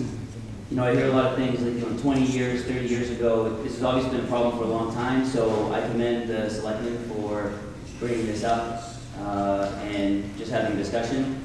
The other thing is, this is not just something we look at the field and we think it's a hazard, it really is a hazard. We've had discussions with Essex County, which is the county that Georgetown plays in. Those fields are on their radar, and we need to do something about that because there is a danger there to the kids, not only our kids, but we have numerous towns visiting every Saturday that come to see those fields and have to play on those fields. And it's a little embarrassing, to say the least, to have communities come into Georgetown and see that's what we provide. Yes. I am Jim Ganadri from the chairman of the Park and Rec. I kind of disagree with everybody on this a little bit, but I agree with everybody the most. Closer to the mic. I approve this research, but there's a couple of things I want to state. I got approval from the water department to field dress those fields because they are in horrible condition. My thoughts as being chairman for the last 15 years is to put them into a practice state so different organizations can use them for practices but not for games. I had a conversation with Gail a number of years ago and they're talking about the top field because it's made out of soft shale. Those fields could be turned into a flat area. It was under discussion 20 years ago, but it could be done with the equipment that was available 20 years ago. So I think the study will show what that cost would be to turn those 2 fields at the top of the high school into one massive field with possibly a track, a grassy track, or whatever else this study finds. They may also find there's other pieces of land that we've purchased that maybe small fields can be put in. So it is a study that's necessary because we're going to have a build out in this town.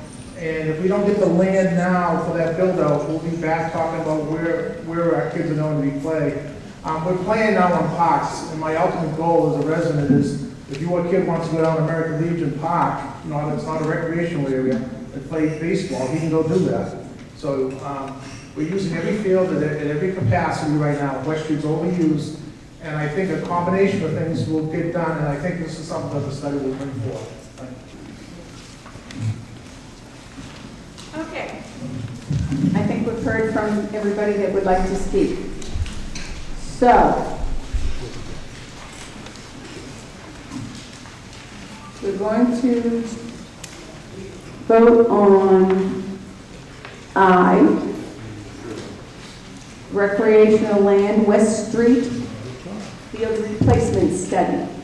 That will require a majority vote. All in favor? Opposed? It passed by a majority, but not unanimous.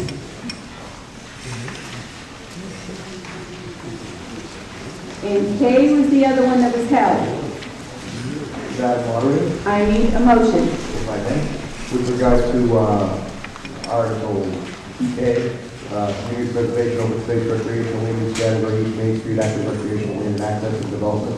I move that the town vote to appropriate $60,000 from the community preservation fund undedicated account for the purposes and subject to the conditions set forth in the law. Thank you. Do I have a second? Second. Gary Fowler. Thank you. Okay, will somebody like to explain what this is? You get to explain it to us. Madam Moderator, it was brought to our attention on the CPC that, as most people know, East Main Street, the East Main Street recreational area, which has been under development for many, many years. I think we started funding that and we made purchases back in, I forget what it was, many, many years ago, about 7 or 8 years ago. This was always something that was intended to be funded in phases, as opposed to the turf field at the high school, which was a bond. This was done annually when we found the money. At this point right now, $60,000 was available from the fund to move into the next step. Hopefully, we'll be able to utilize the money that we still have. The Park and Rec will use this $60,000 to get the park up to a condition where it will be adequate enough to open. Where is the East Main Street active recreational area? If you went down East Main Street and you went to the church, it's there. And, pardon? Yes, New Life Community Church. And you drive up what used to be their driveway, but is now actually town-owned land. And you continue on as you're driving down, you'll hit a gate, which is currently locked because it's not done. It's on a special permit and it's not done. So you keep on going and it's all back there, and that all leads to all the land behind my house. Okay. What it's called the Greenway.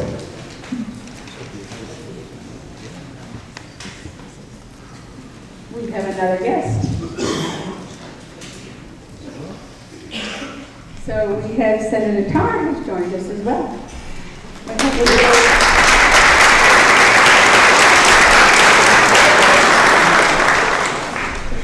There's a little party going on in the corner over there. Welcome.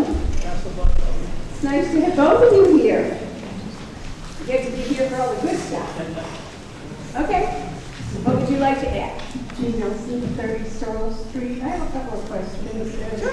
As having noted, it seems to me this project has been going on for a long, long time. I would like to know how much has been spent on this project already. Okay, who has an answer to that question? Oh, looks like somebody's coming down. Mr. Demento. We had purchased the land. There was one donation and 2 land purchases. We were given 30 acres of land donated by Jim Bussin. We purchased a couple acres and $60,000 for the access road to get into the property. And then we purchased both ponds and another, I think that both ponds were 20 acres from Jim Toma for $40,000. So the land is basically about 60 acres for about $100,000. And then the construction is about, we went out to bid, the main construction is about $440,000, which is the road, the dog park, the field, the cutting of all the trees, the building of the road. And then there was probably another 50,000 incidentals, which was the rock wall was 30, the lights going up the side, and the fence that you see is another 10. So ultimately, we're probably under about 600,000 for the whole thing, the land and the construction. We expect it to take another 300,000 to 400,000 to complete. That was my question, is how much it will be to complete. So when this is done, it's basically will be over $1 million project. Is that right, Mr. Demento? Yes. Okay. And when is that expected to happen? That was my next question. When will this Mind reader that I am. When will this be ready for use? That's a combination of a lot of factors. Right now, I'm stuck between a rock and a hard place in the sense that we're under a special permit. So the planning board will dictate at what time the park is considered safe enough to open. Right now, there's 60,000 with the 80,000 I have in the fund will go for the parking lot, which will be parking for the greenway in the park. So, and then I also have to go funding through the CPC and convince those members each year that a certain amount of money they can give, they can afford to meet with all the other projects coming up. So my only advice, if you want it done, is to start talking to the CPC and start talking to the planning board. I started this project buying the land in about 2006. So it's been taking a lot of time, but it's always been 40,000 years. Every year from the plan, when we go for the CPC, money that's left over in the fund, only once they get a big chunk of money to really get going on this project and send it out to bid. That's my next question, maybe for Harry. How much money is there left now in the CPA fund in total? It sounded to me the way you were talking that this account is pretty much spent out at this point. Is that true?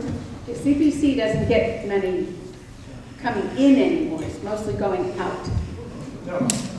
No? Is that not correct, Harry? You've got an article here in front of you for next year, and I'm asking the question, how much money basically is left, you've got an article to get funded for Well, one of the things we have to remember, if money is given to the CPC and they don't use it within 3 years, it goes back to the CPC fund. If it's given to the applicant, you need. And right, if it's given to an applicant and they don't use it in 3 years, it goes back to CPC. But I know because I work for the CPC in another town, Right. we fund this every year, we're funding it now, and their state match is dwindling, you're right, but I don't think the town's portion is dwindling, it's increased. Harry, how much money do we have left? Yeah, I can tell you, Madam Moderator, from this year, I believe we had approximately $60,000 remaining. In all of the accounts? Oh, no, not in all of the accounts, in the account that came in for this year, from our operating budget this year. That's been received. I mean, But actually, we only need, because they're playing left in housing. Okay, so Harry, why don't you take a look at all of the accounts and kind of put something together? I certainly would be happy to do that. Yeah. I can tell you that we are fully funded. Okay. These are everyone- So anything that's on this warrant is fully funded? If it wasn't, then we would not have been able to. Okay, And thank I'm you. not questioning that, what I'm asking is how much money is left, because it sounds like at least the undesignated, which is usually the largest, is down to a very, very low number, which is why you're only funding the East Main Street costs are $60,000, is that correct? Yes, that is correct. So we don't have a lot of money left. No, we don't. Sounds like my bank account. Thank you. Okay, who's next? Nobody at that microphone? We'll go back to Madam this Moderator, if I microphone. can just say one thing. Most of the reason we don't have any money left is that in the very first article, we spent $250,000 paying back the bond for the church field.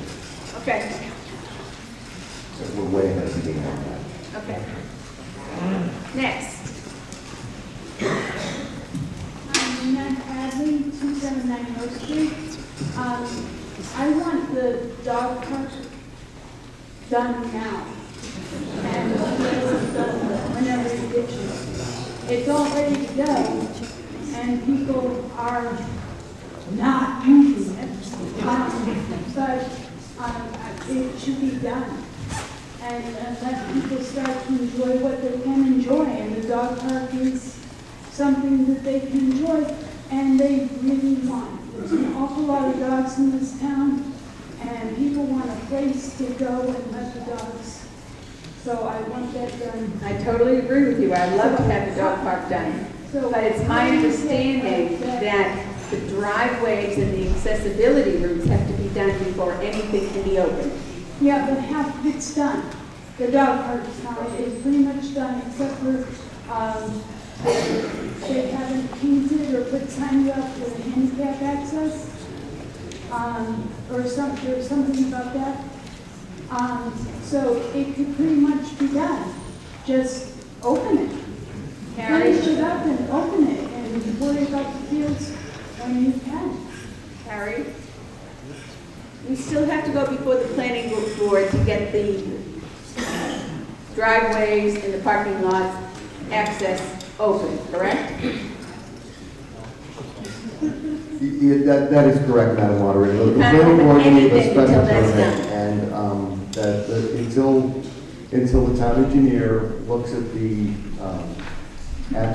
park in its real condition on the ground and agrees that that's what was approved, or until Park and Rec asks for a modification of the permit, then I'm afraid It's the not building safe. inspector will not allow it. It's not safe until the driveways and the parking lots are safe for people to at least come into the property. It has to be made safe, and that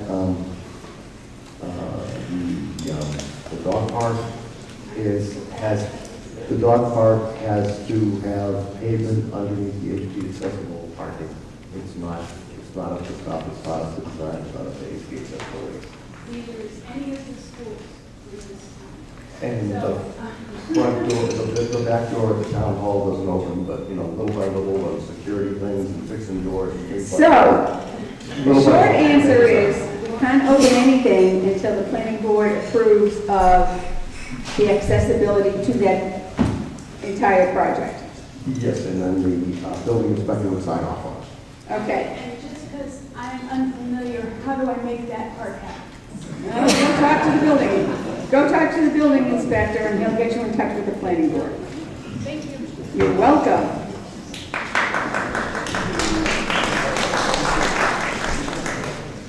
All of our dogs want to be there. So now we're going to finish votes. Oh, I'm sorry. Hi, Maggie Van Galen from 67 Palm Street. I just have a question for the sort of future of the park. Sure. Would we ever consider, as part of the funding, charging those from out of town to use the park? Would we ever consider charging to use the park for out-of-towners? Yes, I've done some research. The town of Andover has a park that they have, when the out-of-towners pay $20 a visit per car, and then people in town pay permit as basic, for the season. It flies to the town of Andover. I've always wanted to incorporate something like that in the town of Georgetown. But we haven't. Part of the problem we have is we have volunteers. I can't collect tickets during the day. I'm gone. They used to allow people at mobile to collect tickets. Now you have to go to the town treasurer's office to do it. And the system now isn't in place to do that, but it would be to the town's advantage probably to start something like that. And I like to incorporate it the same exact thing that they're doing in Andover, because if they passed it and it went through the Attorney General's office, we should But go. you would need somebody we at should the go gate word to for be selling word, tickets. or we should go word for word with the warrant article papers. Okay, sounds good. Just as a point of information, the state monies, you cannot do that. And if you did do that, I would get Steve Epstein to sue the town. Well, thank you so much. Okay, Jean Nelson, 30. So I just had one thought after listening to all of this, which is that there are a lot of CPA articles in here across all the different categories, which is good. This is the way the money should be spent, but I would urge the CPC and Park and Rec to put a priority on finishing this park, maybe not fund something else, and instead fund this out of either open space and recreation or undesignated funds, because I feel like it's going to go on and on forever. I'd like to see it done, and I'd like to see projects closed out and then money available for other purposes. Okay, you're listening. Thank you. I think everybody's ready to vote on K. It requires a majority. All in favor? Opposed? I see a flashlight on one of the little pinks in case I missed it. So it passes with the majority, but not unanimous. You guys are getting way too funny.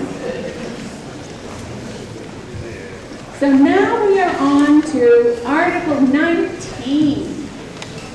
I move to approve Article 19 as printed in the warrant. Oh, that's an easy one. Get those shopping bags ready. I need a second. Second. Okay. Motion from, report from Finance and Advisory Board. Okay. We've got, Doesn't have to be bad. but it won't be plastic. Discussion. We have a table for us, so we didn't vote. Okay. We understand that. Discussion. And if we don't have a lot of discussion on this one, I will be amazed. Discussion. You don't bring your grocery bags to the store, you don't get your groceries. Larry, do you want to try that? In my opinion, Madam Moderator, this is absolutely something that government should not be involved in. Yeah. This is nanny state to the nth degree. Private businesses should be allowed to use plastic bags or paper bags, whatever the consumer wants. True, they can be They can litter the landscape, but let's just teach our kids to pick them up if they see them laying on the ground. Let's do that ourselves. This is not something that we need to be told that we can only use this type of bag, and we can use polystyrene, but not polypropylene or this or that. There's always a way around anything. It would be impossible. It would take 300 pages to properly legislate this.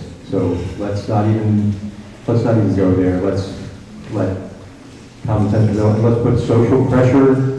And if you don't want plastic bags, go to Crosby's, go to Market Basket and say, you know, we really feel strongly as a community that you shouldn't be using plastic bags. And if you can pressure them that way and have enough people walk in the door and say, you know, you're killing our town with these plastic bags, and they decide, you know, we're not going to have plastic bags in Georgetown, I think that's the way to do it rather than having, you know, a law or a resolution against it. Thank you. Nobody at that microphone. Okay, next.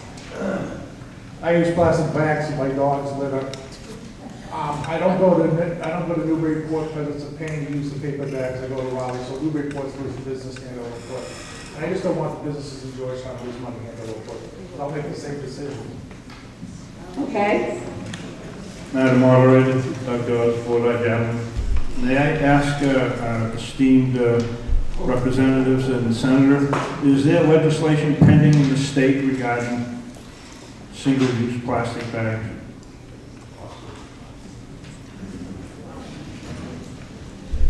Oh, you come to Georgetown, you get put on the spot. Thank you, Madam Moderator. In response to the gentleman's question, we have debated this in the past as part of several pieces of environmental legislation. Even though it has passed in some forms in one branch or the other, it has not made it to the governor's desk for his signature or his denial.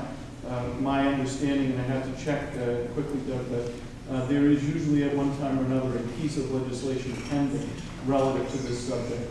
I'll do my best to try to get a precise answer right now. Thank you. Now, my feeling on this is that the majority of the plastic bags, single-use plastic bags that come into this community come from other communities, other stores. There's not that many establishments here in town that have those bags. I think this is more of a feel-good type of notion.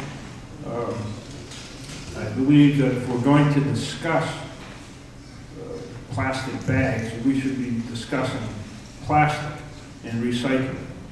And I think that would be the greater good. I know in Newburyport, the gal who ran the initiative for the single-use bag up there has said that she wishes she had concentrated on educating the public on recycling. We're able to, it's free for us. If we bring it to the transfer station, it's $39 a quarter if you have curbside pickup. But this would be a greater good, not just banning a bag that all of us use to line our bathroom trash bags, trash containers with, and also there's folks who have pets that use it for that. So I just think that we'd be better off to just discuss recycling and not something that really we don't have any control over where these bags are coming from. And we have, 6 retailers maybe that might use these bags. It's not anything that will make any type of impact into the plastic problem. We do have somebody at a microphone. Yes, Tom Levine, 8 Rock Pond Ave. I agree with Mr. Dawes. Recently we did a town cleanup, and I walked a section of one of the main roads. Oh, yeah, there were plastic bags, not a great deal. There was a lot of plastic bottles, a lot of plastic alcohol bottles, a lot of things like that laid on the side of the road, plus some plastic bags. I agree plastic bags are an environmental issue, but it's not a major issue of pollution here. There's so many other things that are found along the roadside, and I live on one of the ponds in the waterways. There's cans, there's all kinds of things. I think Mr. Dawes has it right that a good recycling program would be some help, but a lot of it is people being transient, going through town, and just throwing things out their window.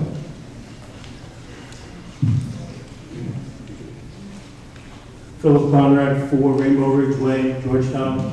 I'd like to disagree respectfully. I think that this is an opportunity for us as a community to take the lead. I do agree that we need to recycle more, but recycle, reuse, both of those are important things for us to do. Whether we have a large number of retailers or not, the retailers that we do have are already using non-single-use bags in their other stores. They're already used to this idea and be able to do it here in Georgetown very easily.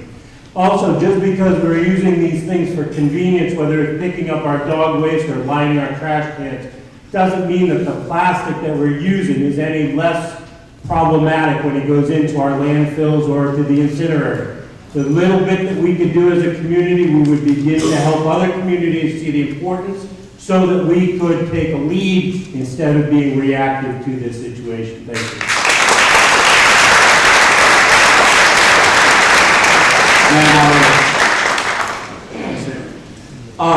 I firmly agree with the gentleman that just spoke.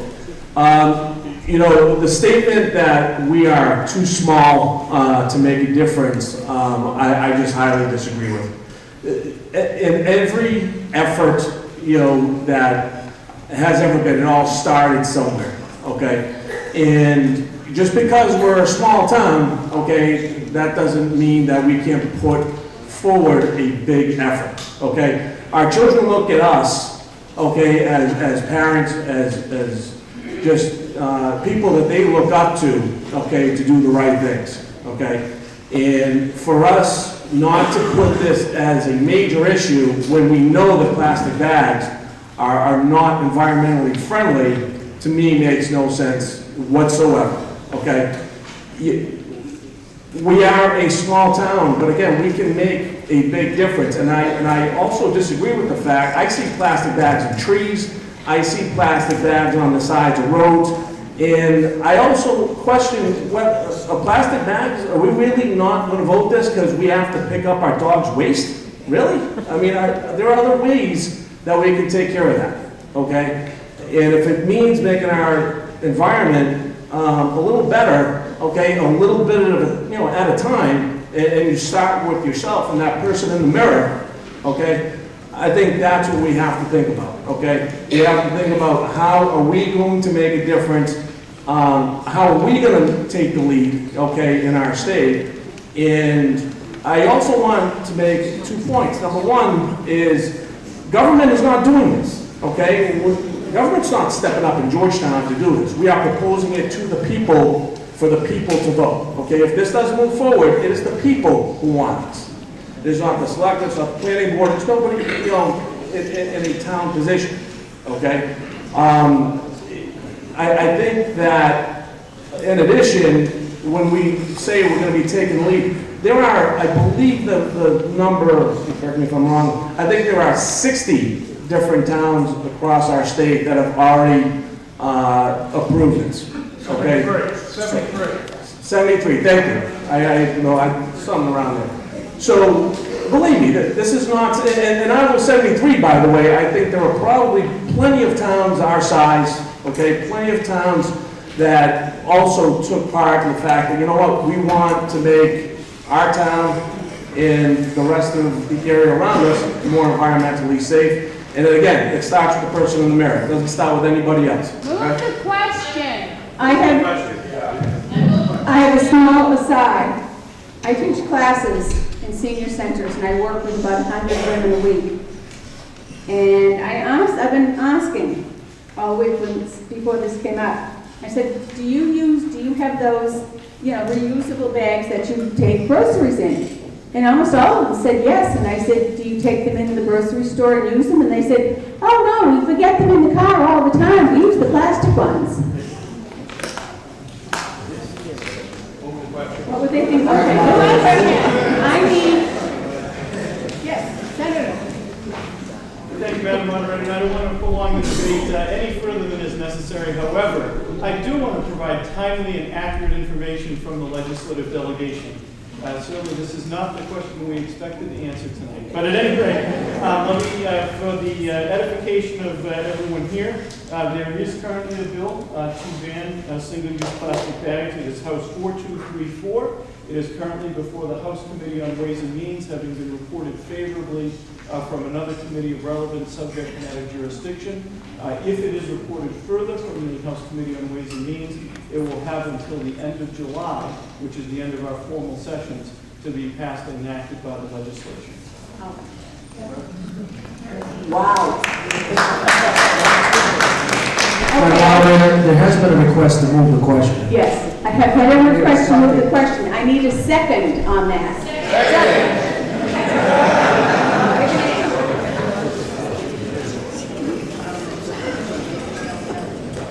Who said move the question? Nanette Hadley, 279 North Street. Okay, who seconded? I need one name.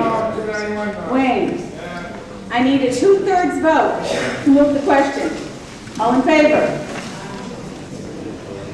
Opposed? 2/3 carries. We will move the question. The question requires a majority. All in favor of Article 19, the plastic bag ban. All in favor? Raise your voting slips.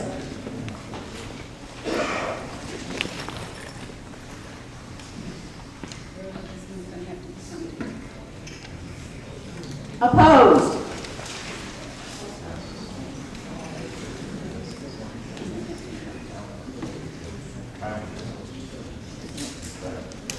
I'm going to need my tellers to come in, please. This one is so close that I'm not going to call it. I'm going to have the tellers come in and count.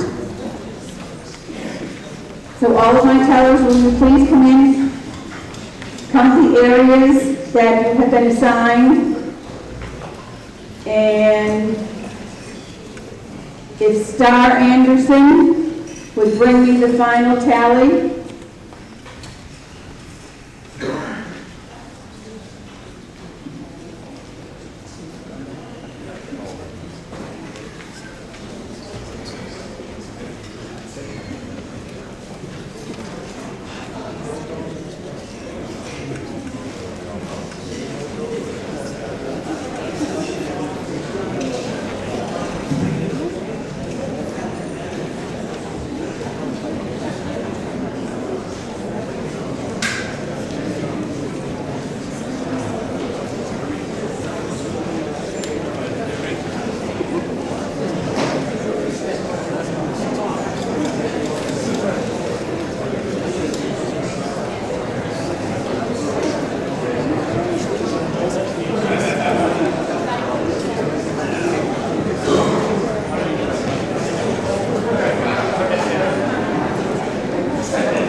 This is our dividing line.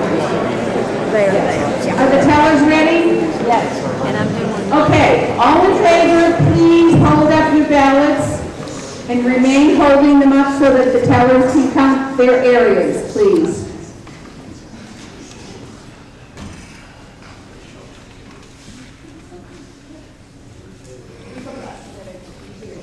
Okay.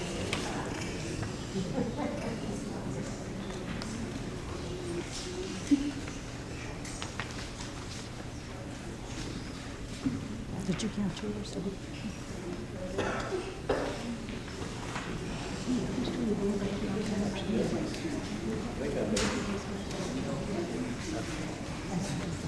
I got 17.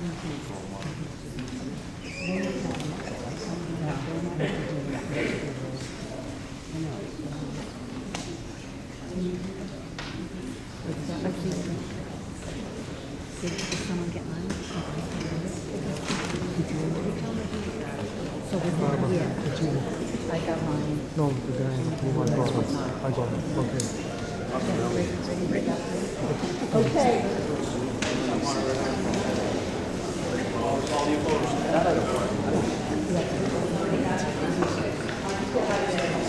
Tellers. Have you counted all the positives? Yes. Okay. With all the pros, put that count down. Against, please raise your votes. With the nose. Oh, you with the nose.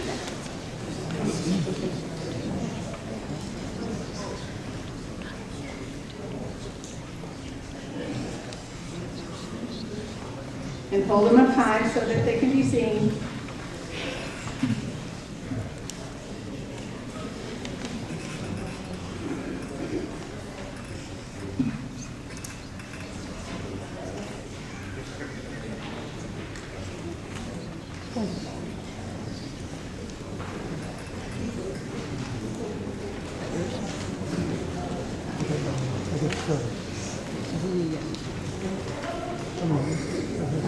Have the tellers finished counting all the votes? Yes. Everybody ready? Yep. Yes. Okay. Who's going to do the final tally, Kathy or Star? I am. Okay, Kathy's doing the final tally, and she will bring it up to me.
Okay, we have a vote.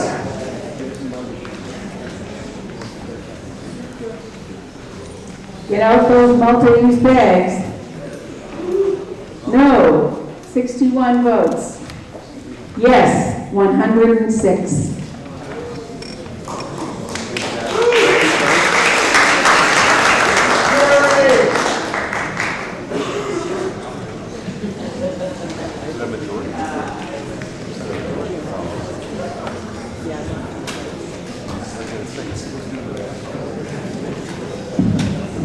That was a majority vote. 106 votes said yes, and 61 said no. So single-use bags, plastic bags, single-use plastic bags will not be used in Georgetown. And I'm not sure of the date.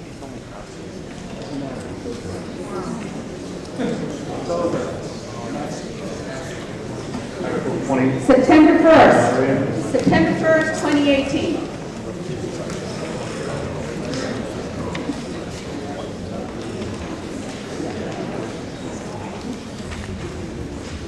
And there is a phase out within 12 months after September 1, 2018.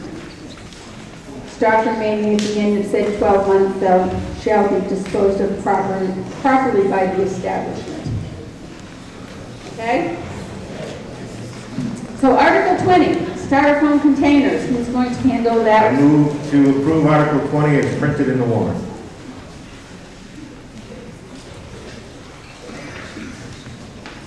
So Article 20 is styrofoam containers. Second. You have a second? Finance and Advisory Board. Does this give it to you at all? Okay, so discussion. Wasn't on our radar. Wasn't on your radar.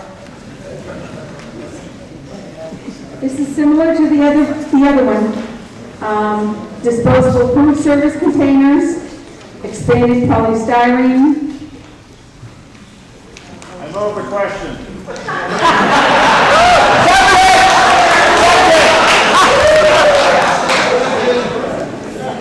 That was a good try, but I do allow some discussion first.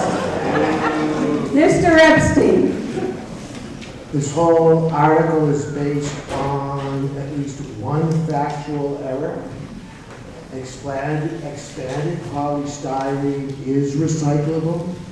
It has been recyclable for decades. It has a recyclable symbol on its back that is accepted at the landfill. It is not necessarily what you think it is. Now you can feel good and tyrannize the merchants in town and prohibit them from using this. There are substitutes. However, before he's determined to do that, think long and hard about when your ox is going to be gored. Because we are coming up with zoning changes. Your ox may get gored, but at least that requires a 2/3 vote. This will require just a bare majority to say to the pizza shop, you can't serve me my salad in that container. It's got to be cardboard, or it's got to be some other plastic.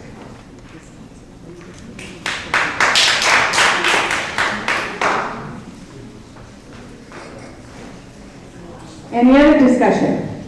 This Route 58 Jewett Street. Yes. According to the transfer station, no styrofoam is recyclable in this town. Okay, thank you. So that would include the polystyrene. Any other discussion? Yes. While the caption reads styrofoam, the actual type of plastic that is being prohibited here is expanded polystyrene. I ask you to Google it. You will find that it is in fact recyclable. Hey, I move the question. Second. Okay, yes, sir. Repeat the last question. 5 Georgetown. Madam Moderator, fellow citizens of Georgetown, what is the world coming to? What are we doing to your rights? This silly micromanagement. Exactly, your ox is going to get gored next by a simple majority vote. This is so ridiculous. If you stop polystyrene, then what do they use at other places where you don't get polystyrene? You get polypropylene. You get low-density polyethylene. You get high-density polyethylene. It's going to come in some sort of plastic container, or else it's going to come in a paper container that's not post-consumer because you're putting food in it, so it's going to be coming from freshly knocked down trees and things. Just, if you don't want your food in a plastic container or a styrofoam container, then stop patronizing the places that serve styrofoam and say, I'm not coming back here until you decide to get rid of styrofoam. You're not. It's ridiculous to put this in the town code that, a guy can't give you, and look at the fines in there, what is it, like up to $300? If someone gives you a sandwich in a styrofoam container, you fine them $300? Can this be America? Okay, I heard, move the question before that gentleman finished. So I need who said move the question? David Crosby, 3 Robert Drive.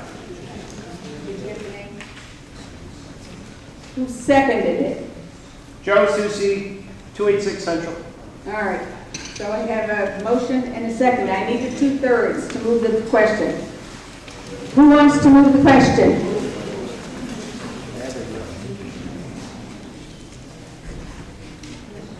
Who does not want to move the question? We're going to move the question. Not unanimous, but we are moving the question. So now we're up to a majority vote. All in favor? Majority vote. All in favor?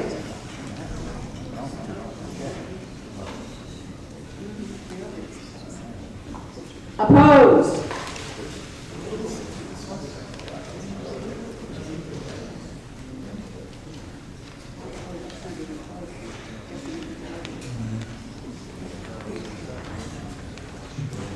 That passes with a majority.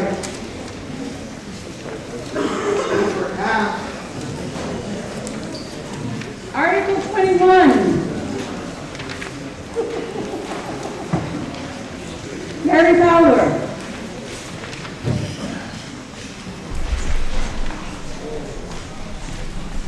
I can't believe I'm doing this. But Madam Moderator, I, Gary Fowler. No objections.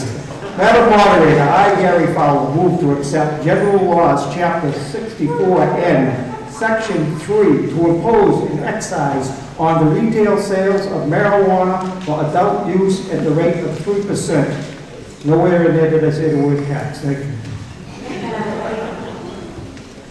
I need a second. Second. Report from the Finance and Advisory Board. Did you get this one at all? No. Okay. Discussion. Discussion.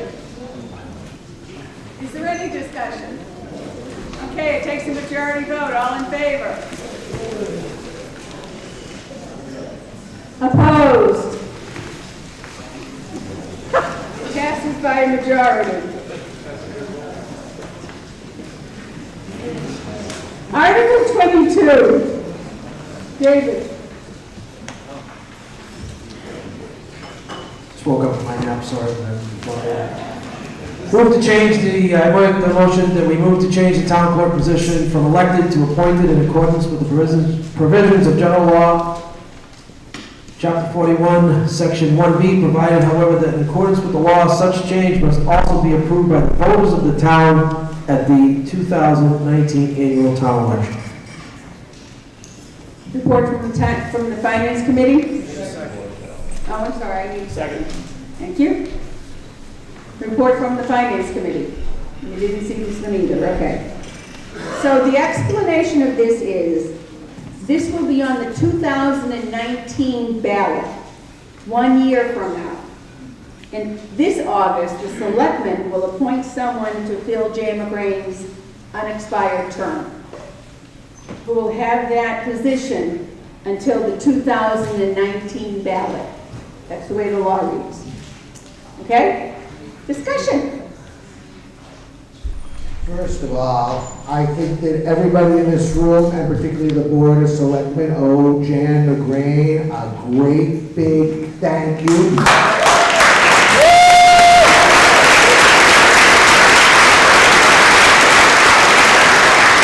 She took over a clerk's office, which none of you except maybe Mr. Fowler and Mr. Dawes have a memory of how it was, and of course, it looked like a bomb went off. Our moderator, she brought order to chaos. She's been underpaid for all these years. And now, the wisdom of the town fathers, they want to appoint somebody. And I would like to know what they think the appointed person's annual salary should be. It's irrelevant. It's irrelevant. It is absolutely not irrelevant, Mr. Service. You are asking us to make a change. Steve, you should have brought up doing the budget if you thought it wasn't relevant. You're wasting everybody's time. Excuse me. I apologize. Lower your voices. I apologize. More than one person can be asked to leave at a time. Lower your voices, please. I apologize for responding directly to Mr. Service rather than through you. Thank you. But it is relevant to have on the record at a town meeting as to what is proposed the salary for an appointed person is going to be? That will come up when it is budget discussion time. And that is not up to us. You're asking us at this time to put a question on the ballot next spring without even knowing what the temporary, can I at least get an answer as to what the temporary town clerk is going to be receiving?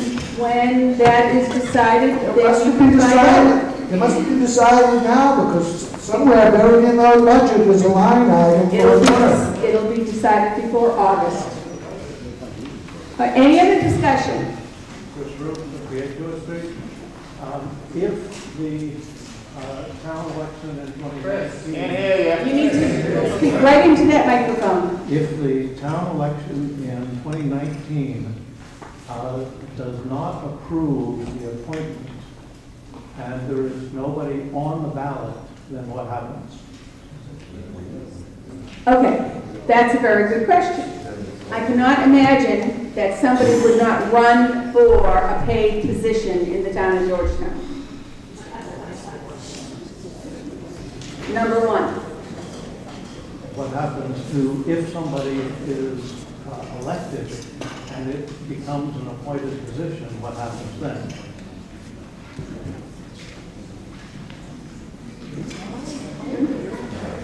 Oh, we're going to let town council handle this. This will be fun. For you, Madam Moderator, response to the question. The person who, if the person was elected to the position, they would hold the position until the appointed person is sworn in and takes office. So it could be literally like a day or so. That was easy. Jean. Jean Nelson, 30 Searle Street. I'd like an explanation as to why this is being proposed. What's the rationale behind it? The rationale is because that's how the law reads. It's a legality. Why are we changing this, I mean, from an elected to an appointed? Oh, why are you changing it from elected to appointed? Yes. If I could take a stab at it, Madam Moderator? Sure. We put this on the warrant because of Jan's resignation, basically, I think, at this time. At least that was my reason for moving it. I think I might have even motioned it. But in response to earlier Mr. Epstein's comments, the whole board may not, even though this is on the warrant, the whole board may not support this. And as far as going forward with pay, I believe we probably would enter into some type of negotiation. Hopefully, it would stay, we would try to keep it within the budget confines of what we have going forward. But it's, you know, there's a resignation. I did do some homework. I asked Jan, has anybody ran against you? I believe her answer was in 20 years, nobody has ran against her. So there hasn't been a lot of competition. Jan has done an excellent job, and I would hope that that is the reason that nobody has ran against her. However, I find that hard to believe in a small town like Georgetown. But I can tell you, I am not in support of this. And it was difficult to come to this point for me. I mean, if you have a job that it does, it keeps getting more sophisticated as it goes along. And at some point, our government is probably changing in different ways. And so it's here for the townspeople to take a look at and make a decision on what they want to do going forward with their government. I did, at one meeting, ask that we get Jan in front of us so that she could perhaps give us reasons why she felt one way or the other, how this ought to go forward. But with the time being, that did not take place. So it is here before you for the townspeople to decide, what do you want to do going forward? Do you want to continue to elect your town clerk? I personally am going to support that. I'm going to vote no on this. Okay? I would like to state my opinion that I do not feel that this should be an appointed position. I think it should remain as an elected position. I think we need some checks and balances with some appointees and some elected through the town election process. I've worked in several towns. I work in another town now, as I said before. I think there's a lot to be said for a very independent town clerk who isn't subject to the wills and the dictates of a board of selectmen. This appears to be right now a reasonable and knowledgeable and fair board of selectmen, but we don't know what will happen in the future, and this position is very responsible for voting lists and registrations and elections and tallies and reporting to the state, as well as the day-to-day operation of receiving filings and issuing birth, death, and all these other kinds of certificates. I do agree with you that this position, as time goes on, becomes more and more and more complicated because the state laws just keep requiring more and more and more stuff. So I would like to see this remain as an elected position. And thank you, Jan. Okay, who's next? Good evening, my name is Nick Waller, 18 Pillsbury Lane, and as an elected official, I'd like to thank Jan for the last 6 years, been extremely helpful and resourceful to me and to our board. So thank you, Jan. Good job. My question is how come there are two selectmen that are opposed to this? I'd like to hear the reasons why. Typically, on these town warrant articles, you see a 5-0 vote. This was 3-2. I'm curious to what the two opposition votes have to say. I think I gave you my opinion as best I can. Many times, believe it or not, I'm not positive how I'm going to vote until I get here. But there's a lot to look at on something like this. But tonight I am voting not in favor. I don't believe that this is the time that we need to go to this move. I like to keep our elected officials and continue to keep them elected and keep the small town politics out of as many of our positions that we have in town as we can. As for me, we never really did hear from Jan, appear before the board and her thoughts on this, but my thoughts are that it should remain an elected position, that an elected official is held accountable to the electorate and not accountable to a board of 5 or a town administrator or a town manager. And I just think it should remain that way. And I'd also ask Jan to chime in on her thoughts on that position.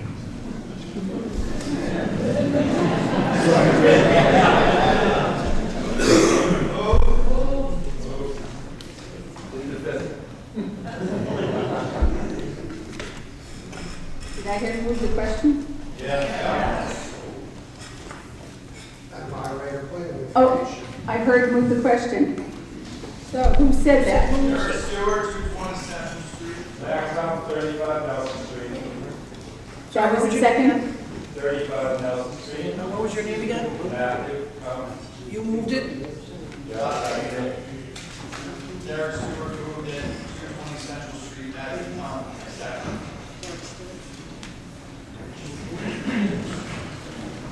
It requires a 2/3.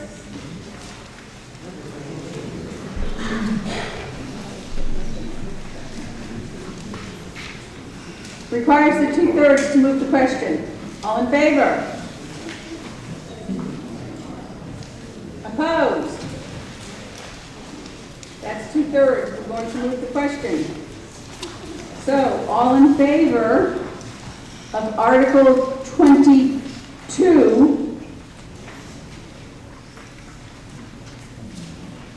to see if the town will change the town clerk position from elected to appointed. It is a majority vote. All in favor? Opposed? Whoa.